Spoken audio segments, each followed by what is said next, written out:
Chapter 1397. Hua Xiaoheng's expression didn't change much, but as his orderly for many years, Fan Jian could sense that Hua Xiaoheng wasn't in a good mood. He stole a glance at Hua Xiaoheng through the rearview mirror.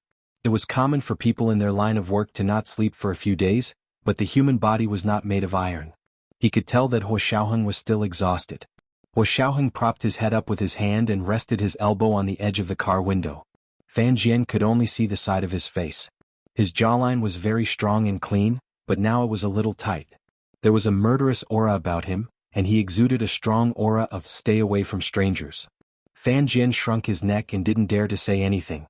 He just drove fast and arrived at Gu Nianji's apartment complex in 15 minutes. Usually it would take half an hour to get there. The car was parked in the parking lot, but Hua Xiaoheng was in no hurry to get in. He sat in the car and pondered silently. Finally he called Gu Nianji. "Nianji, are you done showering?" Hua Xiaoheng asked nonchalantly. It was impossible to tell what he was feeling from his voice alone. Gu Nianji had just finished showering and was wrapping her hair up as she sat in front of the vanity to apply a facial mask. She responded and said faintly, "Were you in a meeting just now?" "Yeah." Hua Xiaoheng closed his eyes, crossed his arms and leaned back in his seat. After a moment of silence he said, "I have a temporary mission. The engagement party will be postponed for a month." Gu Nianji's hand paused, but she quickly pretended to be relaxed and said, "Really? You must be careful. Also, since everyone is so busy, just cancel the engagement party." Hua Xiaoheng didn't really care about the engagement party. He had already proposed, so the most important thing now was to have a wedding. As for the engagement banquet, it was just to satisfy old Master Xie's request. It was just a treat. Since it was a treat, of course the host was the most important. Hua Xiaoheng really didn't see himself and Gu Nianji as the main characters of this banquet. But when Gu Nianji said that, Hua Xiaoheng could hear a hint of resentment. It looked like Hijichu was right. Gu Nianji was still unhappy? So this engagement banquet was very important to her? Hua Xiaoheng didn't say anything for a while. He opened the car window and lit a cigarette. He hadn't slept for a few days, so he relied on cigarettes to keep himself awake. In the parking lot late at night, the cigarette between his fingers flickered, just like Hua Xiaoheng's deeply hidden thoughts. Gu Nianji waited for a while and saw that Hua Xiaoheng wasn't talking. She thought he was busy again, so she hung up. Hua Xiaoheng heard a beeping sound from his Bluetooth headset and knew that Gu Nianji had hung up.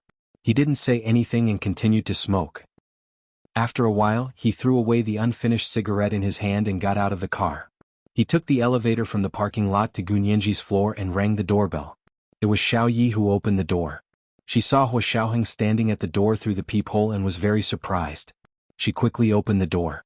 "Hua Xiao, why are you still here? Aren't we going out to sea?" Hua Xiaoheng had told Xiao Yi that he was going out to sea. He was most worried about Gu Nianji's safety when he left this time. He didn't want Gu Nianji to be in danger as soon as he left like last time. Therefore he arranged for a new group of people to protect Gu Nianji.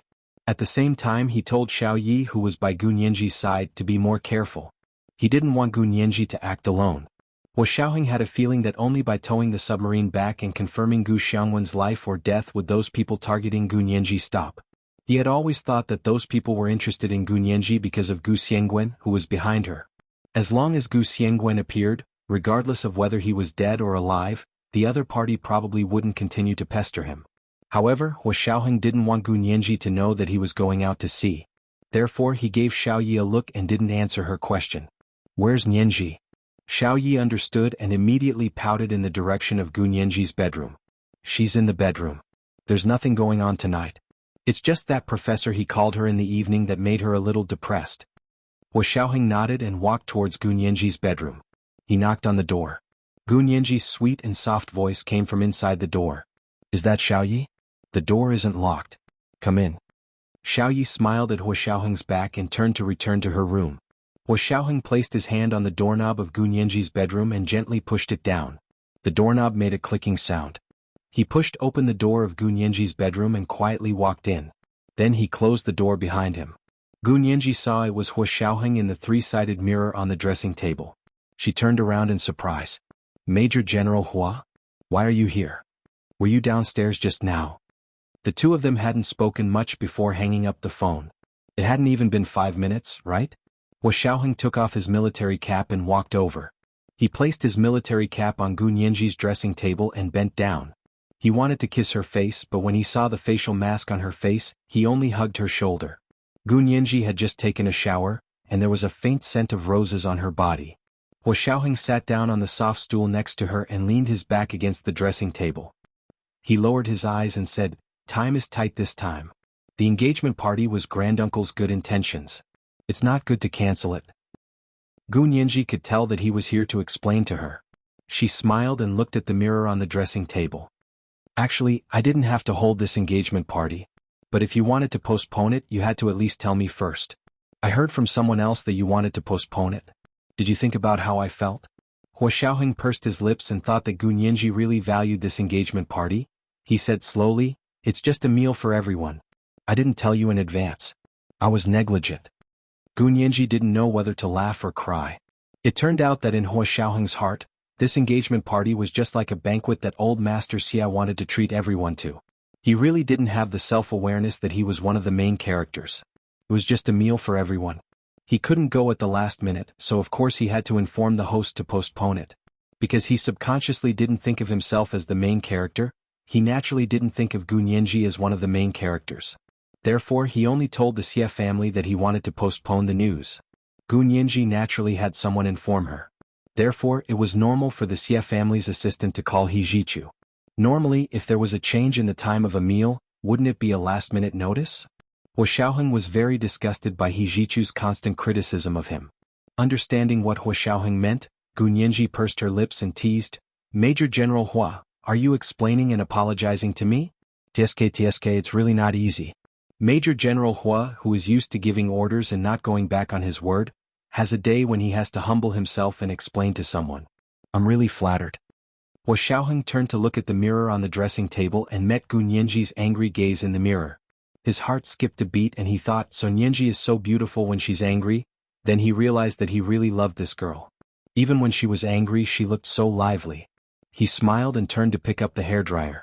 He stood up to dry Gu Nianji's hair and said, "This time it's actually just a meal for everyone. The so-called engagement party is just an excuse. Don't be angry. When we hold the wedding, we'll listen to you. You can do whatever you want." Foreign weddings were all organized by the bride. Of course, the bride was also paying for the wedding, so the bride had the absolute right to decide. The groom just had to be careful not to run away before the wedding. Hua Xiaoheng had been on missions abroad all year round, so he had a very thorough understanding of foreign customs. Gu Nianji pursed her lips and said, "You're spouting nonsense again. Can I make the decision about the wedding?" Because President Pushkin of Russia had said that he would be their witness, the Wuxia Empire was already making preparations to make the wedding a diplomatic feast. Hua Xiaoheng felt even more guilty. He hadn't thought about it at all. Recently, all his thoughts had been occupied by the small mini-submarine at the bottom of the Cape of Good Hope. He leaned over and hugged Gu Nianji. He wanted to tell her about the small mini-submarine. However, he was worried that Gu Xiangwen wasn't alive inside. He couldn't give her false hope first and then shatter it with his own hands. That would be worse than having no hope. Pursing his lips, Hua Xiaoheng pushed the matter aside and changed the topic. "I'll explain the wedding to General Ji and Speaker Long. You're the leader and they're just supporting you.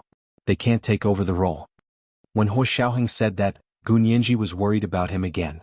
She turned to look at him and whispered, "Will you offend them by talking to them like that?" "It's fine." Hua Xiaoheng thought to himself, as long as I don't offend you, it doesn't matter if General Ji and Speaker Long offend me 100 times. This was the second update of the day, Chapter 1386, in living color. A reminder for everyone's monthly votes and recommendation votes, moi. Chapter 1398. Actually, General Ji and Speaker Long weren't unreasonable people. Gu Nianji was even more so.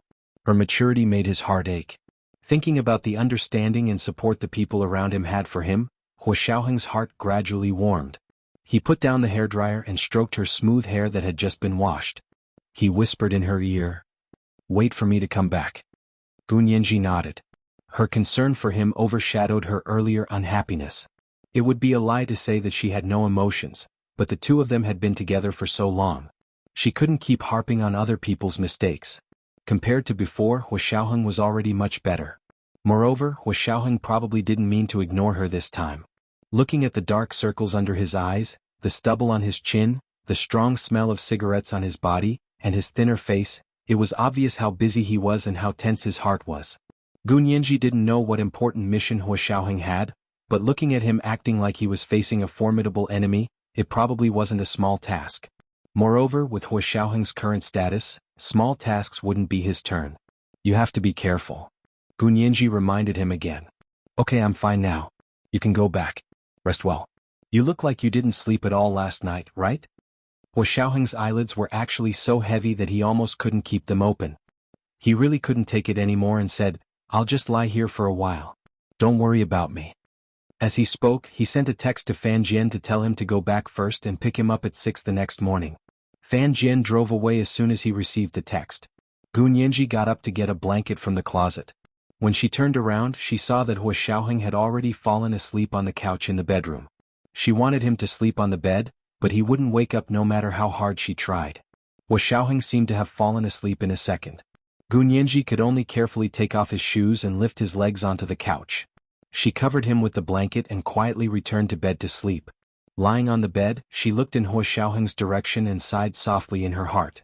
Then she closed her eyes and fell asleep. When she woke up the next day, it was already 8 in the morning. The couch on the other side of the bedroom was empty. It was clean and tidy, not even a blanket. It was as if everything that had happened last night was just her imagination. Hua Xiaoheng didn't come. He didn't apologize to her, and he didn't sleep on the sofa. Gu Nianji blinked and climbed out of bed. She went to the closet and opened it to take a look.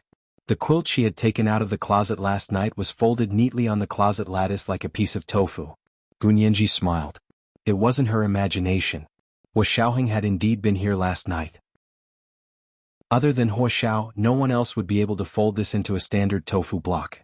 Gu Nianji smiled and had just closed the closet door when her phone rang again. She walked over to pick up her phone and saw that it was He Jichu's call. She quickly swiped to answer it. Good morning, Professor He. He Jichu frowned. He had been Big Brother He yesterday, but now he was back to Professor He. However, he didn't say much. He felt that Nianji was just used to calling him that. Nianji, about the engagement banquet? Gu Nianji quickly said tactfully, Professor He, Hua Xiao has already told me about this. It's fine to postpone it for a month. I'm not in a hurry anyway. Her tone was very different from yesterday. He Jichu was quick-witted and quickly thought of the reason. His face darkened as he said, Hua Xiaoheng looked for you yesterday? Nianji, you can't be like this. You won't be angry just because he coaxed you a few times. If you do this, he'll ignore you more and more in the future. They were both men. How could He Jichu not know the bad habits of men? Gu Nianji smiled slightly and said, Brother He, I know you're doing this for my own good, but Hua Xiao does have a mission right now. I understand. Even if we want to fight, scold, or quarrel, we have to wait until he comes back.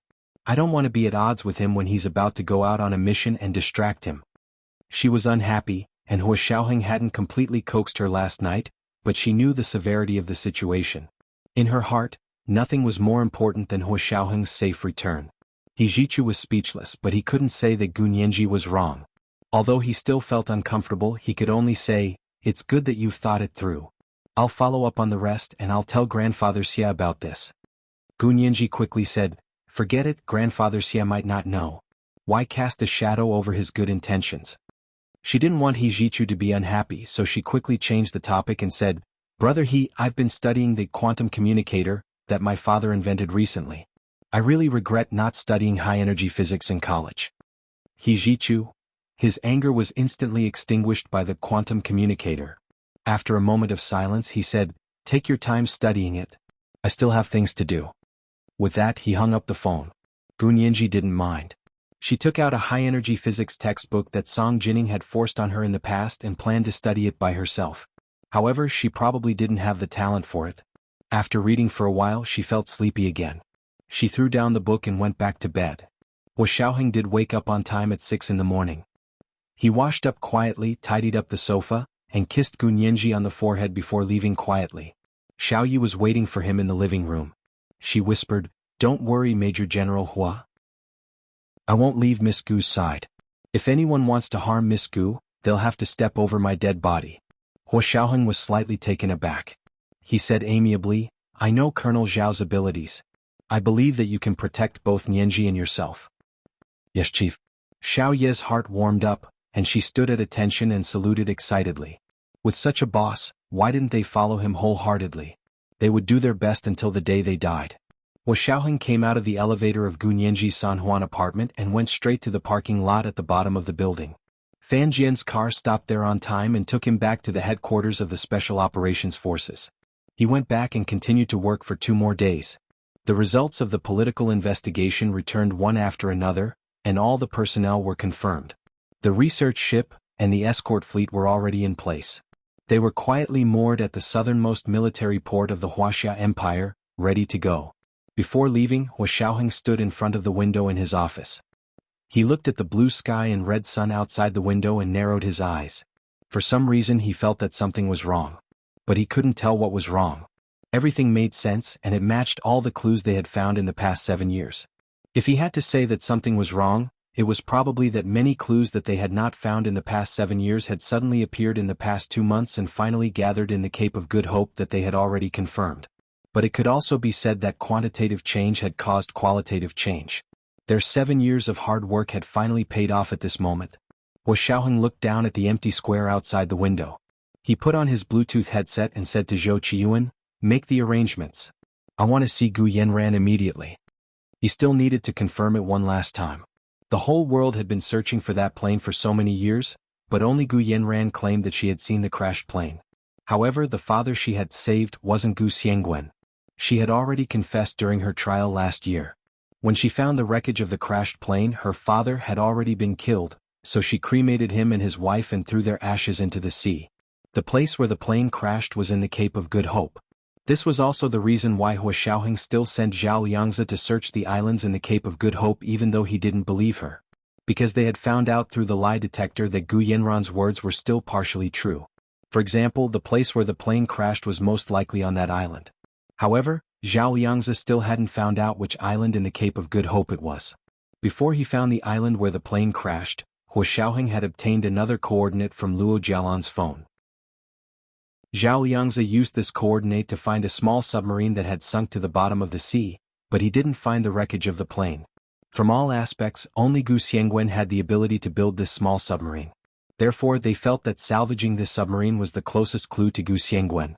However, Hua Xiaoheng felt that there was still an important link in how Gu Xiangguan had changed from the plane to the submarine. The only person who could possibly know what was going on was Gu Yanran. Perhaps there had been Yamaguchi Aiko in the past, but according to the resume investigation and DNA comparison blood sample sent back from Japan, it was proven that the middle-aged woman killed by the sniper at the temple of Kayamizadura in the capital was Yamaguchi Aiko. Hua Xiaoheng pressed down on his military cap, turned around and walked out of the office building to where Gu Yanran was being held.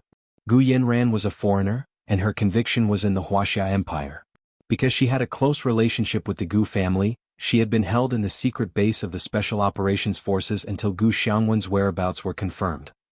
The heavy metal door opened to the left and right with a clang, and Hua Xiaoheng's bulletproof car drove in. Gu Yanran's eyes were covered with a black cloth. She was brought to a small room with no windows and only a door to sit. After a while, someone came in and untied the black cloth from her eyes. The sudden light was too bright, and Gu Yanran quickly covered her eyes with her hands. After a while, her eyes adjusted to the light and narrowed. Standing in front of her was a tall, handsome man. It was Hua Xiaoheng. Under the military cap, the breathtakingly beautiful face had the ability to make people fall in love with Hua Xiaoheng for the rest of their lives.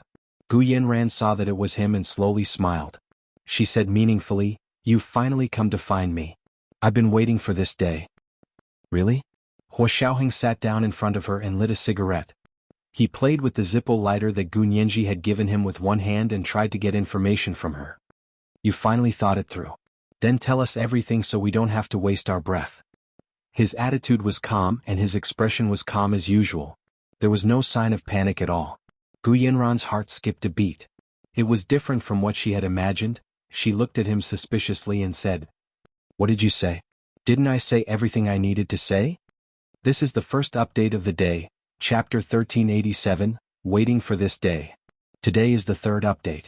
A reminder for everyone about the monthly votes and recommendation votes. It's Monday, especially the recommendation votes. The next update will start at around 1 p.m., and the third update will start at 8 p.m. Moi. Chapter 1399. I told you everything? Weren't you waiting for me to ask you? Hua Xiaoheng didn't miss the fact that Gu Yanran had blurted out, "I was waiting for this day."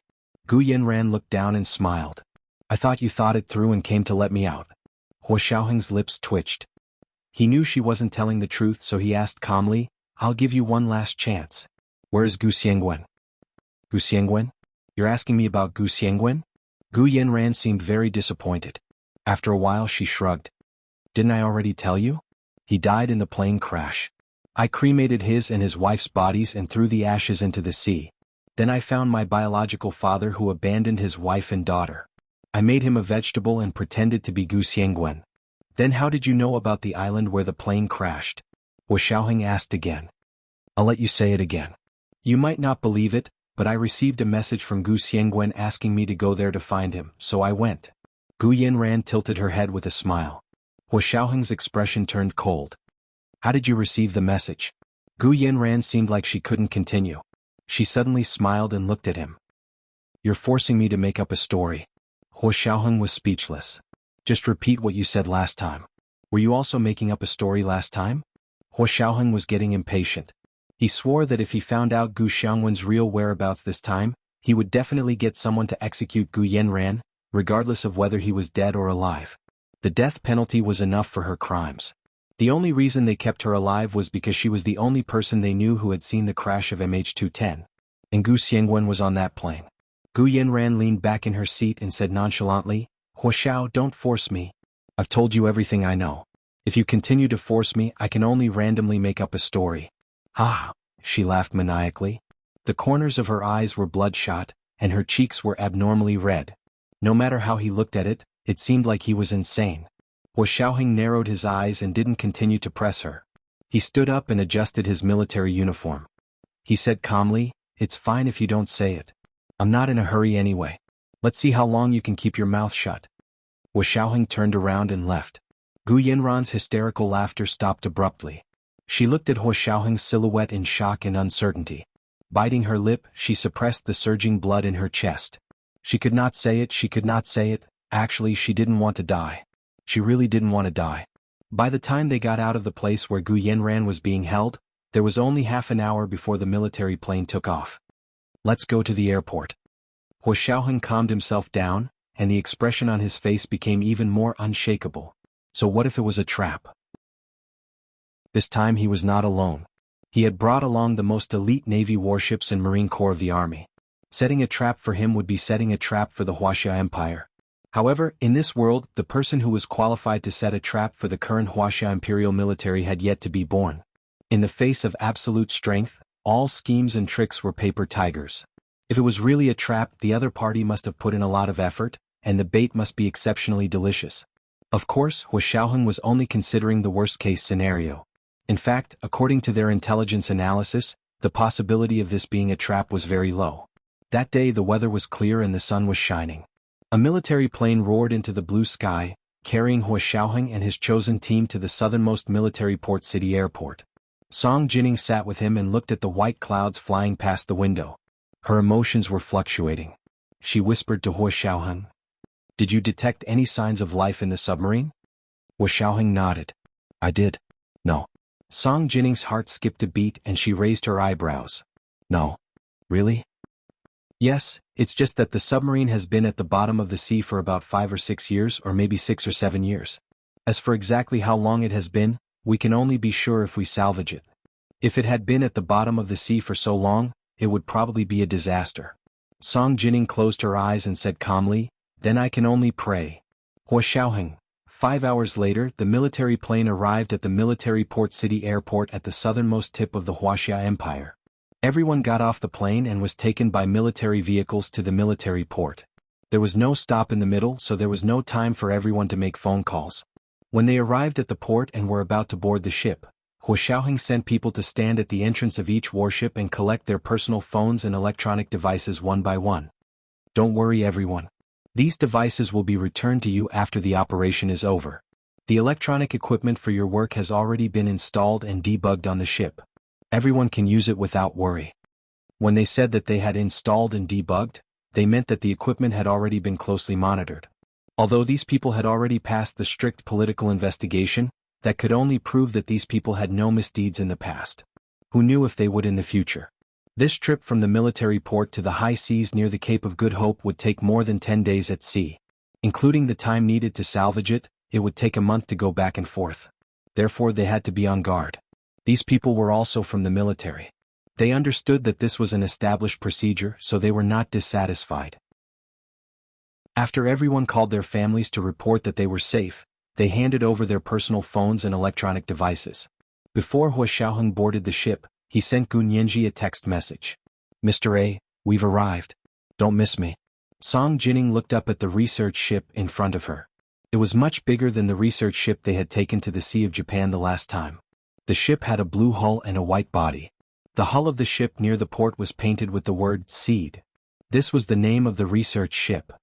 There were a total of 6 floors, 3 above the deck and 3 below the deck. The exterior looked no different from a normal research ship, but the equipment inside was completely different. Hua Xiaoheng put away his phone and walked to Song Jining's side. He said calmly, "This ship is 24 meters wide, has a design draft, and has a full displacement of about 8,000 tons. It is equipped with the most advanced active phased array radar system. It is bigger than the world's largest research ship." Song Jining couldn't help smiling. Bigger than the world's largest research ship? Don't you think there's something wrong with that sentence? I don't think so. Hua Xiaoheng put his hands behind his back and said seriously, "This isn't a research ship? If it's a research ship, how can it be bigger than the largest research ship?" Because when the Western world evaluates the world's largest research ship, they usually don't consider Huaxia, Hua Xiaoheng said calmly. But it doesn't matter. We won't compare ourselves to them. We just have to be stronger than them. Hua Xiaoheng walked onto the deck and looked at the beautiful scenery of the sea and sky. He was slightly moved. It was their opportunity and honor to be able to protect such a beautiful ocean. The research ship fleet moved forward, cutting through the waves on the vast sea. The submarine at the bottom of the sea silently swam at the bottom of the sea. Cruisers, destroyers and anti-submarine patrol ships followed. The sea, land and air were combined into one to form an omnidirectional, deep, multi-level, all-weather and three-dimensional target identification, positioning and strike system. Under such almost all-encompassing conditions, the ships and planes that attempted to follow them were quickly discovered by them. During the 10 days of sailing at sea, the captain of the fleet had to shout at the tracking ships almost every day to tell them not to obstruct the freedom of navigation on the high seas. The ships did not dare to act rashly. They could only look from afar and did not dare to follow too closely. 10 days after leaving the military port, the Huaxia Empire's research ship, Seed, was about to reach the area where the small mini-submarine had sunk. It was finally detected by the Japanese Secret Service elites from the satellite cloud map. Mr. Yamaguchi, the satellite cloud map shows that a series of fleets from the Huaxia Empire are approaching our key observation area. An intelligence officer from the Secret Service placed the satellite image in front of their chief, Hidehide Yamaguchi. Hidehide Yamaguchi was the supreme commander of the Japanese Secret Service. He was in his 60s and looked very smart and capable. He stood up abruptly and said nervously, "Have you observed clearly? Did they really go to the Cape of Good Hope?" "Yes." "What fleet is it? A warship?" According to the analysis of the satellite image, it should be a Huaxia Empire scientific research ship escorted by a series of warships. Scientific research ship. A Huaxia Empire scientific research ship? Don't tell me it's a scientific research ship with a phased array radar that has a tonnage larger than a warship. The chief is wise. It's such a scientific research ship. This was the second update of the day, Chapter 1388, Seed. The second 50,000 Chidien coins that President Jiu had tipped in August had been delivered. Today was the third update to remind everyone of the monthly votes and recommendation votes. It was Monday, especially the recommendation votes. At 8 p.m. the third update. Moi. Chapter 1400. Hidehide Yamaguchi was so angry that he slammed the table and cursed, "You bastard! Why's my ass? They're going to rob us." "Mr. Yamaguchi, what should we do?" The intelligence officer who was monitoring the satellite cloud map asked nervously. He was responsible for monitoring that sea area, so of course he knew what was in that place. Unfortunately, Japan had held on to this secret for 7 years, but they were still unable to salvage that thing from the bottom of the sea. 7 years ago, the Secret Service had carried out an epic hijacking and kidnapping operation, but in the end, they had underestimated that person's cunning and failed at the last step. Hideta Yamaguchi obviously thought of the achievements from 7 years ago. He was so angry that his face turned red. It's all because of those bastards from Kobe Steel. Our salvage ships have had accidents several times, and we can't salvage them at all. It's because they use substandard steel to build warships. His face was ferocious. Last year they told me that they needed a breakthrough in technology. I didn't believe them. This year, the scandal of Kobe Steel tampering with steel production data had sprung up like mushrooms after a spring rain. It was because the people from the Secret Service could no longer tolerate it and had taken action to investigate. Their 10-year fraud had been exposed to the world. In front of the powerful intelligence agency, they could no longer fake it. Bowing was useless. The predicament they were facing at the moment was not an ordinary one. However, these things were not within the consideration of the elites of the Secret Service. If it wasn't for the fact that the materials for the warships produced by Kobe Steel were substandard, they wouldn't have been unable to salvage the submarine for 7 years. The intelligence officer on the other side waited for Hideta Yamaguchi to finish scolding Kobe Steel before asking softly, "Mr. Yamaguchi, what do you want to do?" It was too late to jump in now. The other party had already sailed into the Cape of Good Hope with great fanfare. What was even more infuriating was that it was the high seas. They couldn't even send warships to fight directly. After Hideta Yamaguchi vented his anger, he felt much better. He frowned and came up with a plan. The more he thought about it, the more excited he became. He suddenly waved at his intelligence officer and said, "Gather everyone for a meeting immediately. Hurry."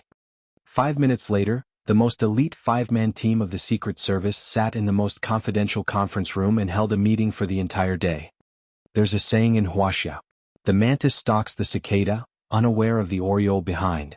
There's another saying, when the sandpiper and the clam fight, the fisherman benefits. This time we want to be the oriole and the fisherman at the same time.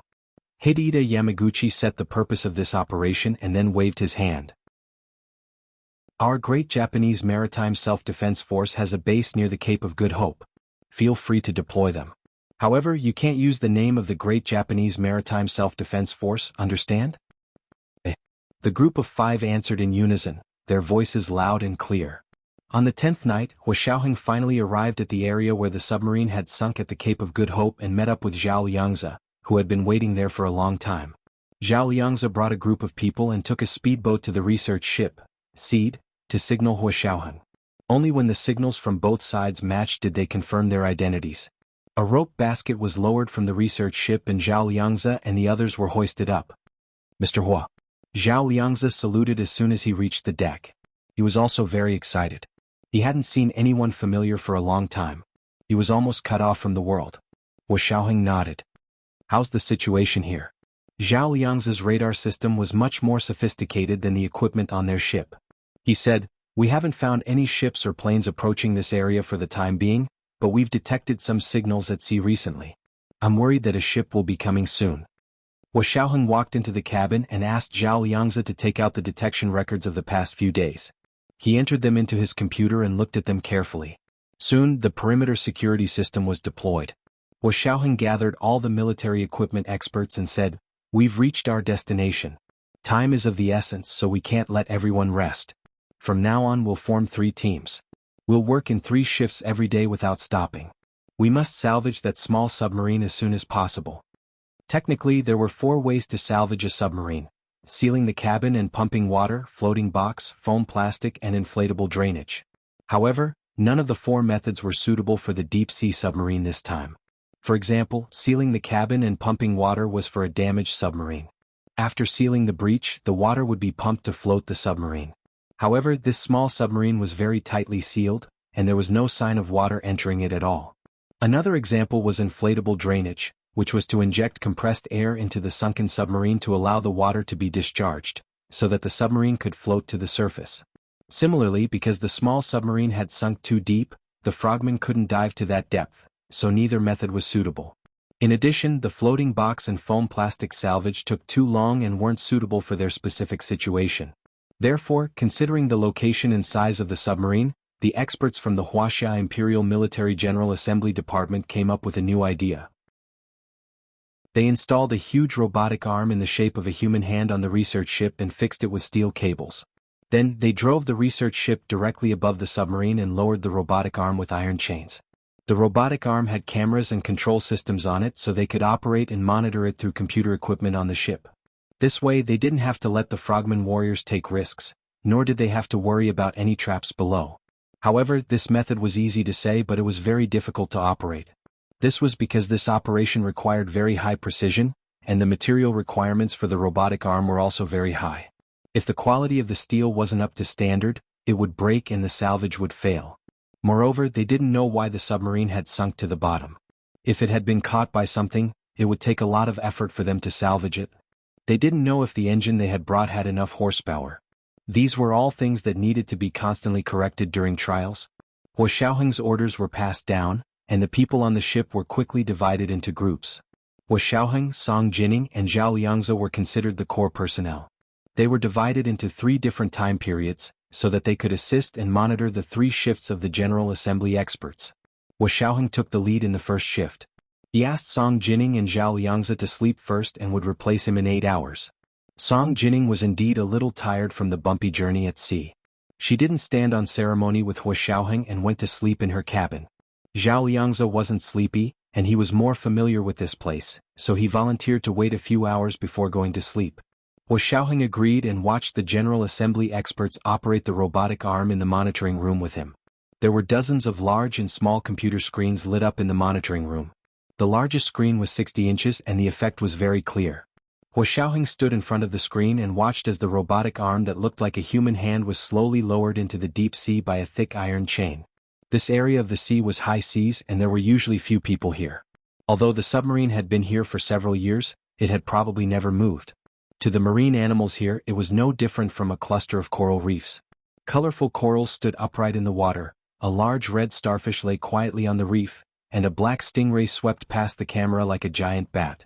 The blue-purple electric eel wrapped around the robotic arm, and the box-shaped jellyfish that floated and sank were all famous killing experts. It gave this area of the sea an inexplicable murderous aura.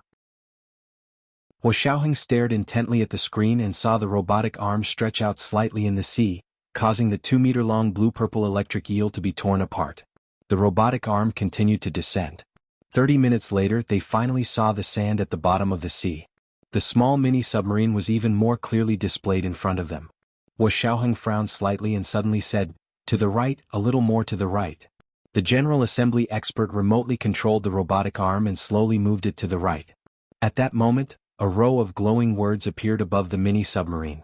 "Sirius I." An expert asked curiously, "Sirius? Is that the name of this submarine?" No matter how calm Hua Xiaoheng was, his heart couldn't help but beat violently. This submarine was indeed related to Gu Xiangguan. They hadn't come in vain. Sirius was Gu Nianji's English name. This was the 3rd watch of the day, chapter 1389, They Want to Steal Our Things. Today was the 3rd watch. To remind everyone of the monthly votes and recommendation votes, it was Monday, especially the recommendation votes. Good night, dear ones. Chapter 1401. Although Hua Xiaoheng was excited, his expression remained calm. "I think so," he said calmly. "Can the mechanical arm find a position and fix it?" The assembly expert's idea was to use this mechanical arm to grab the small submarine and then use mechanical strength to fish it up. It didn't sound like there was any technical content as long as there was enough horsepower. However, when it was actually implemented, it was not only a matter of strength but also a matter of skill. First, they had to control the camera on the mechanical arm to take a full picture to obtain more data and parameters. Otherwise, if they grabbed the wrong place, it would cause great damage to the submarine. Secondly, the mechanical arm had to carry out metal detection on the seabed around the submarine to prevent any traps or explosives. It was better to be safe than sorry. Finally, the mechanical arm had to grasp the most firmly and effortlessly from which positions it could grasp. It also had to ensure that the steel thorns could pierce into the submarine for internal sampling. This was a comprehensive knowledge that involved material engineering, fluid dynamics, marine geology, and other aspects. The assembly experts controlled the mechanical arm to take pictures of the small mini-submarine as they analyzed. "It looks like this submarine has been here for many years. Look at the shellfish and seaweed on the submarine. It's black like a large piece of dried rock. TSK, a good titanium alloy material has been ruined like this." The main material of the submarine was titanium alloy. The better the quality of the titanium alloy, the higher the performance of the submarine. Sometimes, technology was no longer a barrier but materials were always. Large countries did not block technology, only materials, and small countries could only watch helplessly. Wu Xiaoheng's face darkened and he didn't say anything. 4 hours passed, and the camera on the mechanical arm finally captured the small mini-submarine from top to bottom. Then, it went to detect if there were any mines or other explosives on the seabed around the submarine. At this time, the other assembly experts, Wu Xiaoheng and Zhao Liangzi, played back the images they had just taken. Even Zhao Liangzi had never taken these close-up high-definition images before. That was because he didn't have a large device like the mechanical arm that could dive into the deep sea to take close-up shots. He only had the underwater drone, the Flood Dragon, which could only sink to 5,000 meters before it could sink any further. The place where the submarine had sunk happened to be a trench. It was at least 8,000 meters from the surface of the sea. It was almost one of the few deep-sea trenches in the world. He focused on the high-definition pictures displayed on the 60-inch large screen and silently compared them with the pictures he had taken. The assembly experts were professionals after all. They could roughly analyze the materials and structure of the mini-submarine with just a glance at the high-definition pictures. When the experts saw the high-definition pictures and preliminary technical analysis of the mini-submarine in front of them, their eyes almost popped out of their sockets. This submarine is not made of titanium alloy. Could it be a concrete submarine? Oh my God. For the rest of his life. I thought I would never be able to see a concrete submarine in service. A few assembly experts almost pounced in front of the big screen and used their trembling hands to touch the high-definition picture of the submarine on the big screen, as if they could touch the real shell of the submarine. Cement submarine? Wu Xiaoheng and Zhao Liangzi looked at each other and saw the confusion in each other's eyes. Isn't the concrete submarine still in the laboratory model stage? It's the model stage, but the benefits are obvious to all. We all know that no matter how powerful a submarine is, as long as it's discovered, it can only become a target for the enemy. Therefore, how to conceal oneself has always been the most important part of submarine research and development. When looking for all kinds of concealment materials, the German cement anti-magnetic armor from World War II came into everyone's sight. This is simply a genius invention, and it has also inspired weapons experts from all countries. If special cement with special chemical ingredients is used to make the submarine's shell and cover the submarine's outer layer with silencer tiles, the outer layer of the submarine can be painted with a double anti-submarine effect of soundproofing and degaussing. This is because the cement shell can not only absorb the sound waves of the enemy's detection sonar, but it can also shield itself from the sound waves produced by itself. Moreover, it will not cause the magnetic field abnormalities caused by traditional titanium alloy submarines when they are diving at the bottom of the sea.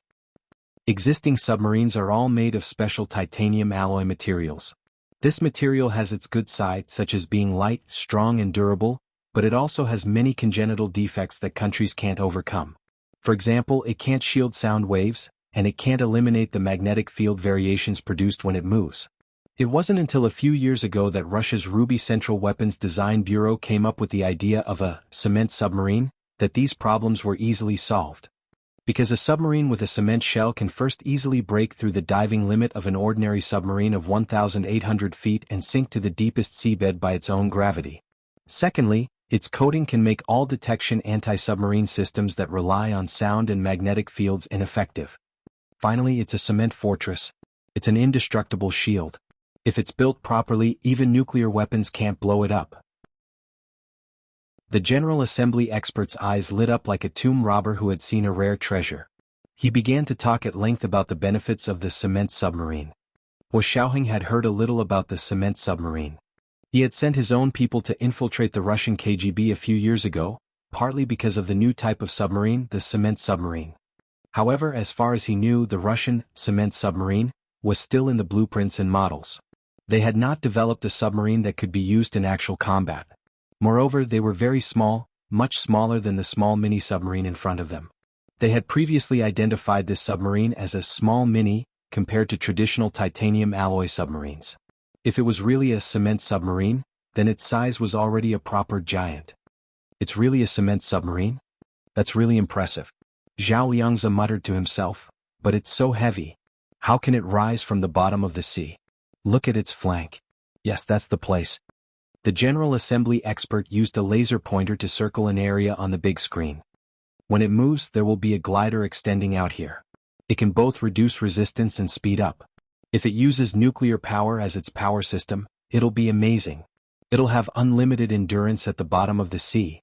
In fact, the power system and operating system of a cement submarine are inherently superior to traditional submarines. This is because the power system of a cement submarine doesn't need to consider weight and can be added as much as possible. The introduction of the General Assembly experts finally made Hua Xiaoheng and Zhao Liangzi understand. The submarine in front of them was called Sirius I. It was at least 20 years ahead of the world's submarine technology. Chief, even if there's only a shell left of the submarine, it's worth our trip, not to mention the things inside. That's right. I didn't expect there to be such a good thing here. No wonder this operation is so secretive. Worth it. It's worth it. These people from the Huaxia Imperial Military General Assembly Department were all knowledgeable people. They had worked hard before to complete a task assigned by their superiors. But at this time, they were already determined to salvage the submarine from the bottom of their hearts. Many people wished they could make a military pledge. If they couldn't salvage it, they would stay here for the rest of their lives. This was because they were also experts in maritime weapons research, and there were several submarine experts. They rushed to Hua Xiaoheng and shook hands with him one by one. They said sincerely, "Chief, if this submarine can't be salvaged, we'll apply to stay here. We heard that you set up a base here. That's amazing. Your strategic foresight is unparalleled. Can we use your base? We promise to pay the rent." A few experts in their 40s and 50s looked at Hua Xiaoheng eagerly, hoping that he would agree to their request. Hua Xiaoheng didn't know whether to laugh or cry, but he still looked calm and said, "Don't worry, everyone. No matter what, we have to salvage this submarine. We'll let you study it when we get back." He paused and added, "If the owner of the submarine allows it." The owner of the submarine? The submarine has an owner? Who is it? An expert asked curiously. "Sirius," Hua Xiaoheng said slowly, his heart suddenly softening. The name came out from the tip of his tongue and collided with his lips and teeth, reminding him of Gu Nianji's soft lips. Hua Xiaoheng closed his eyes and quickly chased this untimely charm out of his mind. He adjusted his expression and said, "As long as she agrees." "Sirius? Is there really such a person?" The experts were even more surprised. They thought it was just the name of the submarine. Gu Nianji's English name was only known by her close friends and colleagues. Ordinary people, such as these experts from the military, naturally had no way of knowing it. Hua Xiaoheng nodded and said with a smile, "Since this name is written on it, then there must be such a person. As long as you find her and get her permission, you can study this submarine." The experts looked at each other and wisely shut their mouths. They didn't continue to argue with Hua Xiaoheng about the ownership of the name, Sirius. He was the one who discovered it anyway, so whatever he said was right. If they made things difficult for him, they would probably never have the chance to work with this submarine that they had dreamed of in their lives. Everyone quieted down and continued to operate the mechanical arm. 8 hours passed quickly, and it was time for the second group of experts to go on stage. Song Jining hadn't woken up yet, so Hua Xiaoheng asked Zhao Liangzi to stay here and find a place to sleep. He didn't know if it was because there was indeed a problem with the magnetic field here, or if it was because he had been too engrossed in his work recently that he dreamed about what he thought about during the day and dreamed about it at night. In short, not long after Hua Xiaoheng closed his eyes, he saw a tall and thin man in a khaki trench coat standing in front of him. The man looked at him and smiled. There was deep regret in his smile, then he bowed to him and slowly disappeared. Hua Xiaoheng woke up with a start, and the man's regretful smile flashed through his mind. Wasn't that what Gu Xiangwen looked like in Yi Xian's photo? This is the first chapter of the day, chapter 1390, The Dream. There are 2 chapters today to remind everyone of the monthly votes and recommendation votes. Tomorrow is our company's Christmas party, so I'm afraid I'll be back very late. In order to keep updating, we have to prepare the manuscript in advance today. So there are only 2 chapters today. 8 p.m. The second chapter. Moi. Chapter 1402. Hua Xiaoheng's face gradually turned ashen as he recalled Gu Xiangwen's every movement and expression in his dream. He rushed out of his cabin and ran all the way to the monitoring room. The dark blue sea outside the cabin rippled with the wind. The bright moon and stars reflected in the sea were shattered by the waves and scattered in the depths of the sea like pearls. Hua Xiaoheng finally stopped when he pushed open the door of the monitoring room. He calmed his breathing and stood at the door. The people in the monitoring room were shocked and turned to look in the direction of the door. It was Song Jinning's turn to operate the mechanical arm with the experts. Zhao Liangzi was still here with them. Seeing Hua Xiaoheng suddenly barge in, Zhao Liangzi quickly walked over and said, "Major General Hua, you've only slept for 3 hours. Aren't you going to sleep more?" Hua Xiaoheng shook his head and said as calmly as possible, "I'm not sleeping." "You go to sleep. I'll watch this side." Zhao Liangzi quickly said, "I'm not sleepy either. Major General Hua, you came at the right time. We were just about to grab the submarine." Hua Xiaoheng looked at his watch. 11 hours had passed since they started fishing. "You've already started fishing?" Hua Xiaoheng walked over and stood behind the expert to look at the display screen controlling the mechanical arm. "Have you detected the situation around the submarine?" Song Jining stood beside him and nodded. "We've tested it all. No abnormal metal objects have appeared. Moreover, the trench here is so deep. No country has the technical means to bury explosives on the seabed here." Hua Xiaoheng slowly exhaled and looked at the mechanical arm on the display screen. It was like a large steel hand opening and closing in the seawater, stirring up the seawater until it gradually turned turbid. The coral was cut off at the waist and scattered on the seabed. The red starfish didn't move at all and floated into the distance with the overturned reef. The blue-purple electric eel hid far away. Only a few ugly anglerfish remained motionless in the water. A fin extended from their heads, and the top of the fin shone like an electric bulb. The box-shaped jellyfish was faintly discernible in the flickering lights of the anglerfish, and its long tentacles swayed in the seawater. This scene was like a dream or an illusion. Hua Xiaoheng stared closely at the mechanical arm. Seeing that it had finally completed its positioning, the 5 large mechanical fingers at the bottom opened up with a whoosh, bringing with it waves. Amidst the rolling waves, the 5 mechanical fingers suddenly closed and firmly grasped the upper half of the submarine on the seabed. Then, 5 shiny steel thorns suddenly extended from the tips of the 5 mechanical fingers. This was a steel spike made of the strongest hard alloy.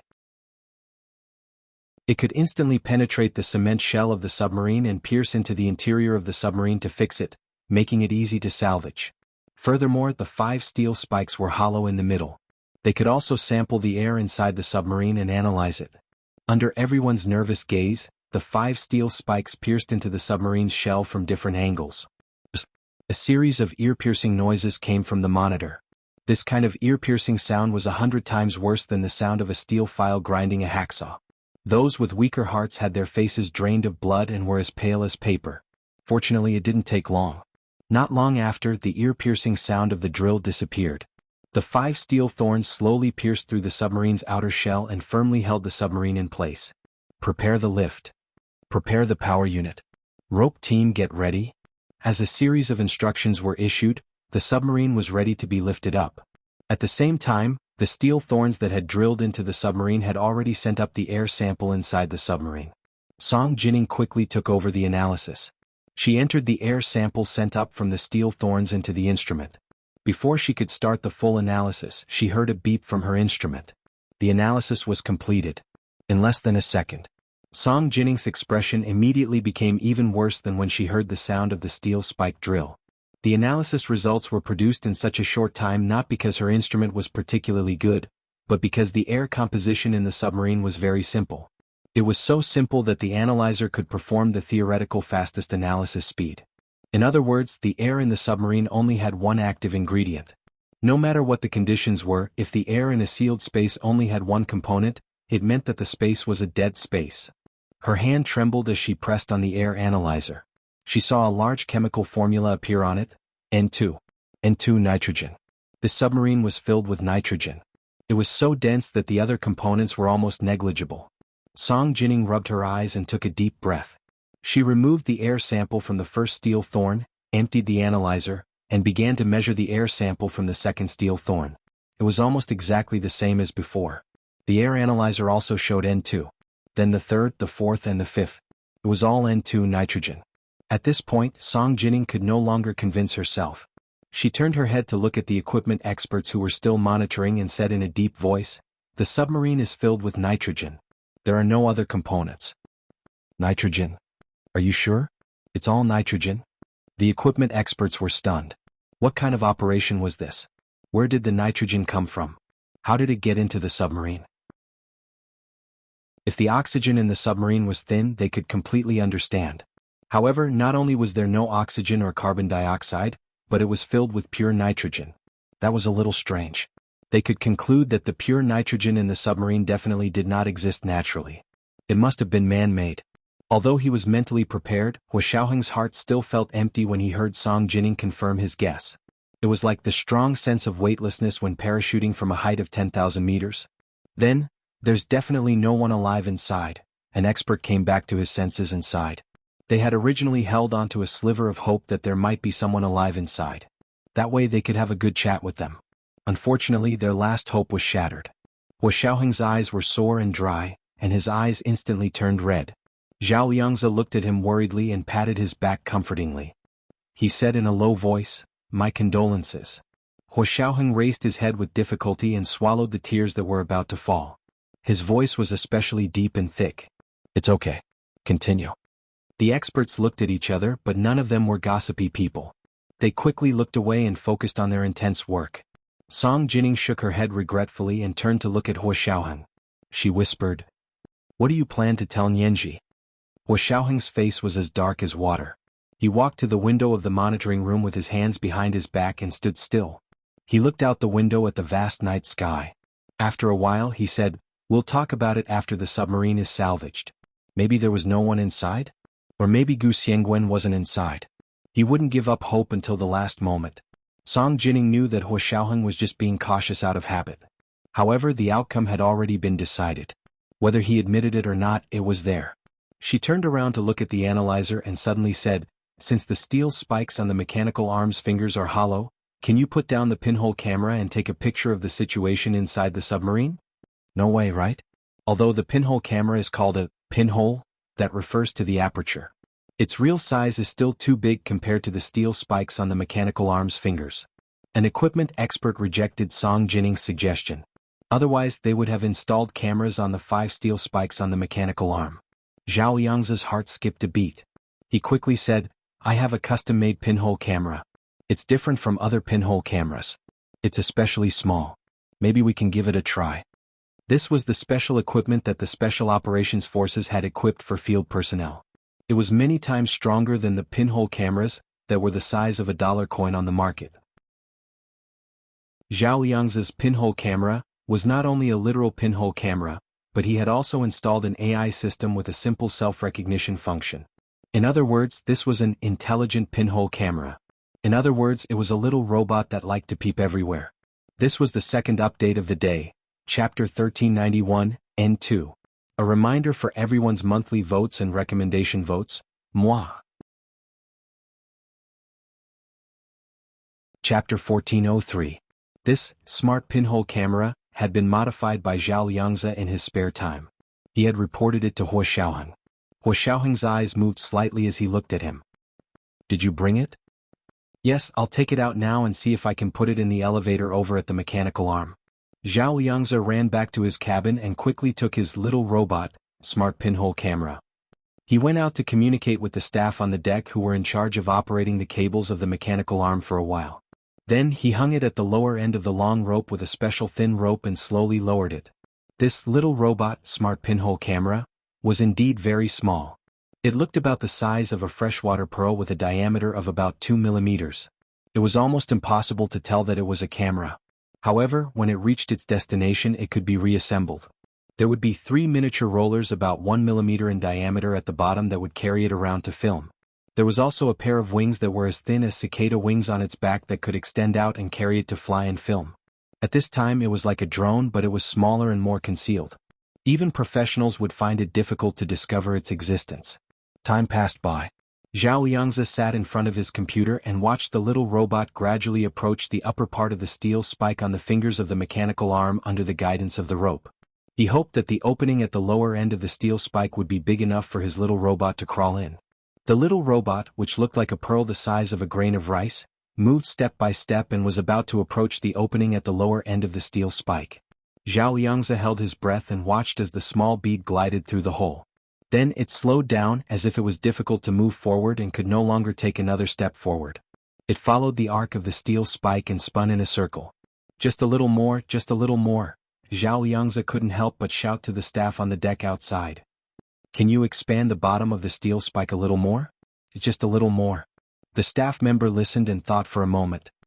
He operated the instrument and carefully expanded the opening at the bottom of the steel spike by 0.5 millimeter. In addition to the previously polished hole, the diameter of the entire bottom of the steel spike was a little more than 2 millimeters. That was enough for his little robot to crawl in. A soft click came from his headset. The little robot successfully entered the space inside the submarine and landed on the floor. Zhao Liangzi slammed the table excitedly. Major General Hua went in. The little guy went in. Hua Xiaoheng quickly turned around and strode to his side, patting him on the shoulder. Excuse me. Zhao Liangzi was speechless. Damn it, he was so quick to burn the bridge after crossing it. However, Zhao Liangzi didn't dare to make a sound. Not only did he give up his seat, but he also adjusted the armrest for Hua Xiaoheng. Hua Xiaoheng wasn't in the mood to pay attention to such trivial matters. His attention was completely focused on the computer screen in front of him. Zhao Liangzi's little robot, smart pinhole camera, was equipped with a Bluetooth system and could connect to his computer wirelessly. In order to ensure that the internet was unimpeded in the deep sea, Zhao Liangzi had specially brought a network signal amplifier so that he would no longer have to worry about not being able to access the internet. Hua Xiaoheng clicked start and typed furiously on the keyboard to give instructions to the little robot. Stand still. Stand firm. Spin. Open it. The camera aperture on the head of the little robot, which was the size of a grain of rice, opened with a whoosh. It spun with a buzz, found the right angle and quickly focused. Then it began to shoot from the corners of the submarine. Under Hua Xiaoheng's instructions, the professional little robot, smart pinhole camera, finally adjusted the light and shadow and its own shooting angle. 3 tiny rollers with a diameter of 1 millimeter also extended from its abdomen and began to roll on the floor of the submarine. Thankfully, the submarine was very well sealed. Otherwise, as long as there was a hole, the little robot would definitely fall out of the hole and go somewhere with the seawater to secretly shoot. Zhao Liangzi's heart was in his throat. He was afraid that his little robot would disappear just like that. During this period of time, his energy had been occupied by this little robot, so he could slowly pull himself together. His feelings had been completely buried with by Shuang's death. Now he was wholeheartedly focused on his work. While searching for Gu Xiangwen's whereabouts, he had also developed some artificial intelligence systems, such as this little robot that was about to perform a meritorious deed. If he succeeded this time, he could apply for professional funding to upgrade it. Zhao Liangzi's thoughts ran wild. The little robot had already begun to transmit video images. Song Jining was also attracted over. She sat beside Hua Xiaoheng and looked at the computer screen together. The little robot was too small and its field of vision was all up. The first thing that appeared on the computer screen was a curved dome. There were some interesting cats and dogs painted on the dome, like a children's playground. Light shone down from the dome and the walkway was clear. Hua Xiaoheng observed carefully. It turned out that there was a sunken LCD light hole in the dome, and the light was coming from the light hole. After so many years, there was still electricity in the submarine. Hua Xiaoheng adjusted the camera angle of the little robot, and soon a corridor appeared on the screen. It turned out that they were in the submarine's corridor. The little robot glided in the submarine. Not long after, something that looked like a mountain blocked its way. The entire screen was filled with the pitch-black mountain. What kind of obstacle was this? Hua Xiaoheng used a lot of strength and constantly ordered the little robot to change the angle. Only then did he get the little robot to bypass the mountain and retreat while filming. After retreating to a certain distance, Hua Xiaoheng activated the cicada wings on the little robot's back and let it fly. Zhao Liangzi wiped the sweat off his forehead and grunted in refusal. When flying it uses more batteries, he hinted to Hua Xiaoheng not to fly too much. It would be best if he put it down and let it roll to film. Hua Xiaoheng ignored him and continued to control the flying robot to film the situation inside the submarine. Because it was flying from the ground, its field of view was wider and it could capture more clearly. It turned out that the mountain that the little robot had encountered just now was a person who had fallen in the submarine's aisle. The person was wearing casual clothes like an old man and a pair of soft-soled sneakers. Looking at the person's face, it was obvious that he was very old. His face was covered in wrinkles, bald, thin and shriveled, and he was holding a gun in his hand. Is this person dead? How long has he been dead? He looks like he's asleep. Zhao Liangzi's attention was attracted by the person's appearance. Why does he have a gun in his hand? This should be a .022 caliber Stinger pistol. The famous Stinger. Zhao Liangzi clicked his tongue. This gun is quite expensive. He really put in a lot of money. Hua Xiaoheng glared at him and didn't say anything, but the sound of typing on the keyboard became even louder. The little robot flew in the submarine space. As the camera's vision changed, they saw 3 more people lying outside a door. There were men and women, old and young, and they were wearing different clothes. However, they all had guns in their hands. The shape was unique and the barrel was very long. At a glance, it was obvious that it was the famous Stinger. The door looked very heavy, as if it was made of oak. A steel bar as thick as an adult man's arm was pinned to the door, and a huge disc password lock hung on it. The little flying robot patted the door up and down for a while. Hua Xiaoheng quickly found a gap in the door. Of course, it was a gap relative to the little robot. It was a gap that was close to the floor that was difficult to see with the naked eye. He directed the little robot to land and retracted the wings on its back. 3 almost invisible pulleys extended out and drilled into the gap at the bottom of the oak door. As soon as they entered, the screen instantly turned pitch black. After a while, the inside of the door gradually lit up. It was as if they had sensed light, or perhaps they had sensed magnetic interference. In short, the computer screen in front of Hua Xiaoheng distorted and made a sizzling sound before returning to normal. As the lights in the room lit up, it was like the lines of an ink painting gradually appearing on a piece of white paper. The appearance of the cabin slowly appeared in front of everyone. It looked like a study that was decorated luxuriously and low-key. The floor was covered with a thick woolen carpet, and there was a large mahogany desk against the wall. Next to the desk was a large screen that was as tall as a person. The base of the screen was engraved with dense landscapes, birds and beasts, flowers and trees. It looked especially old at a glance, like an antique cultural relic. The 8 large crimson screens that were lined up in a row divided the entire inner room into 2. For the time being, they couldn't see what was behind the screen. They could only see the furnishings in front of the screen. In the open space in front of the screen, a 90-degree corner sofa was placed in the middle of the room. The space in the middle of the sofa was empty. There was no common coffee table placed there. Instead, there was an empty space. It could be seen that it was a circular, slightly concave disc-shaped pit. There was a branch-shaped floor lamp in the corner of the room. The streamlined branch-shaped lamp extended out from the lamp holder in the corner like the branches of a big tree.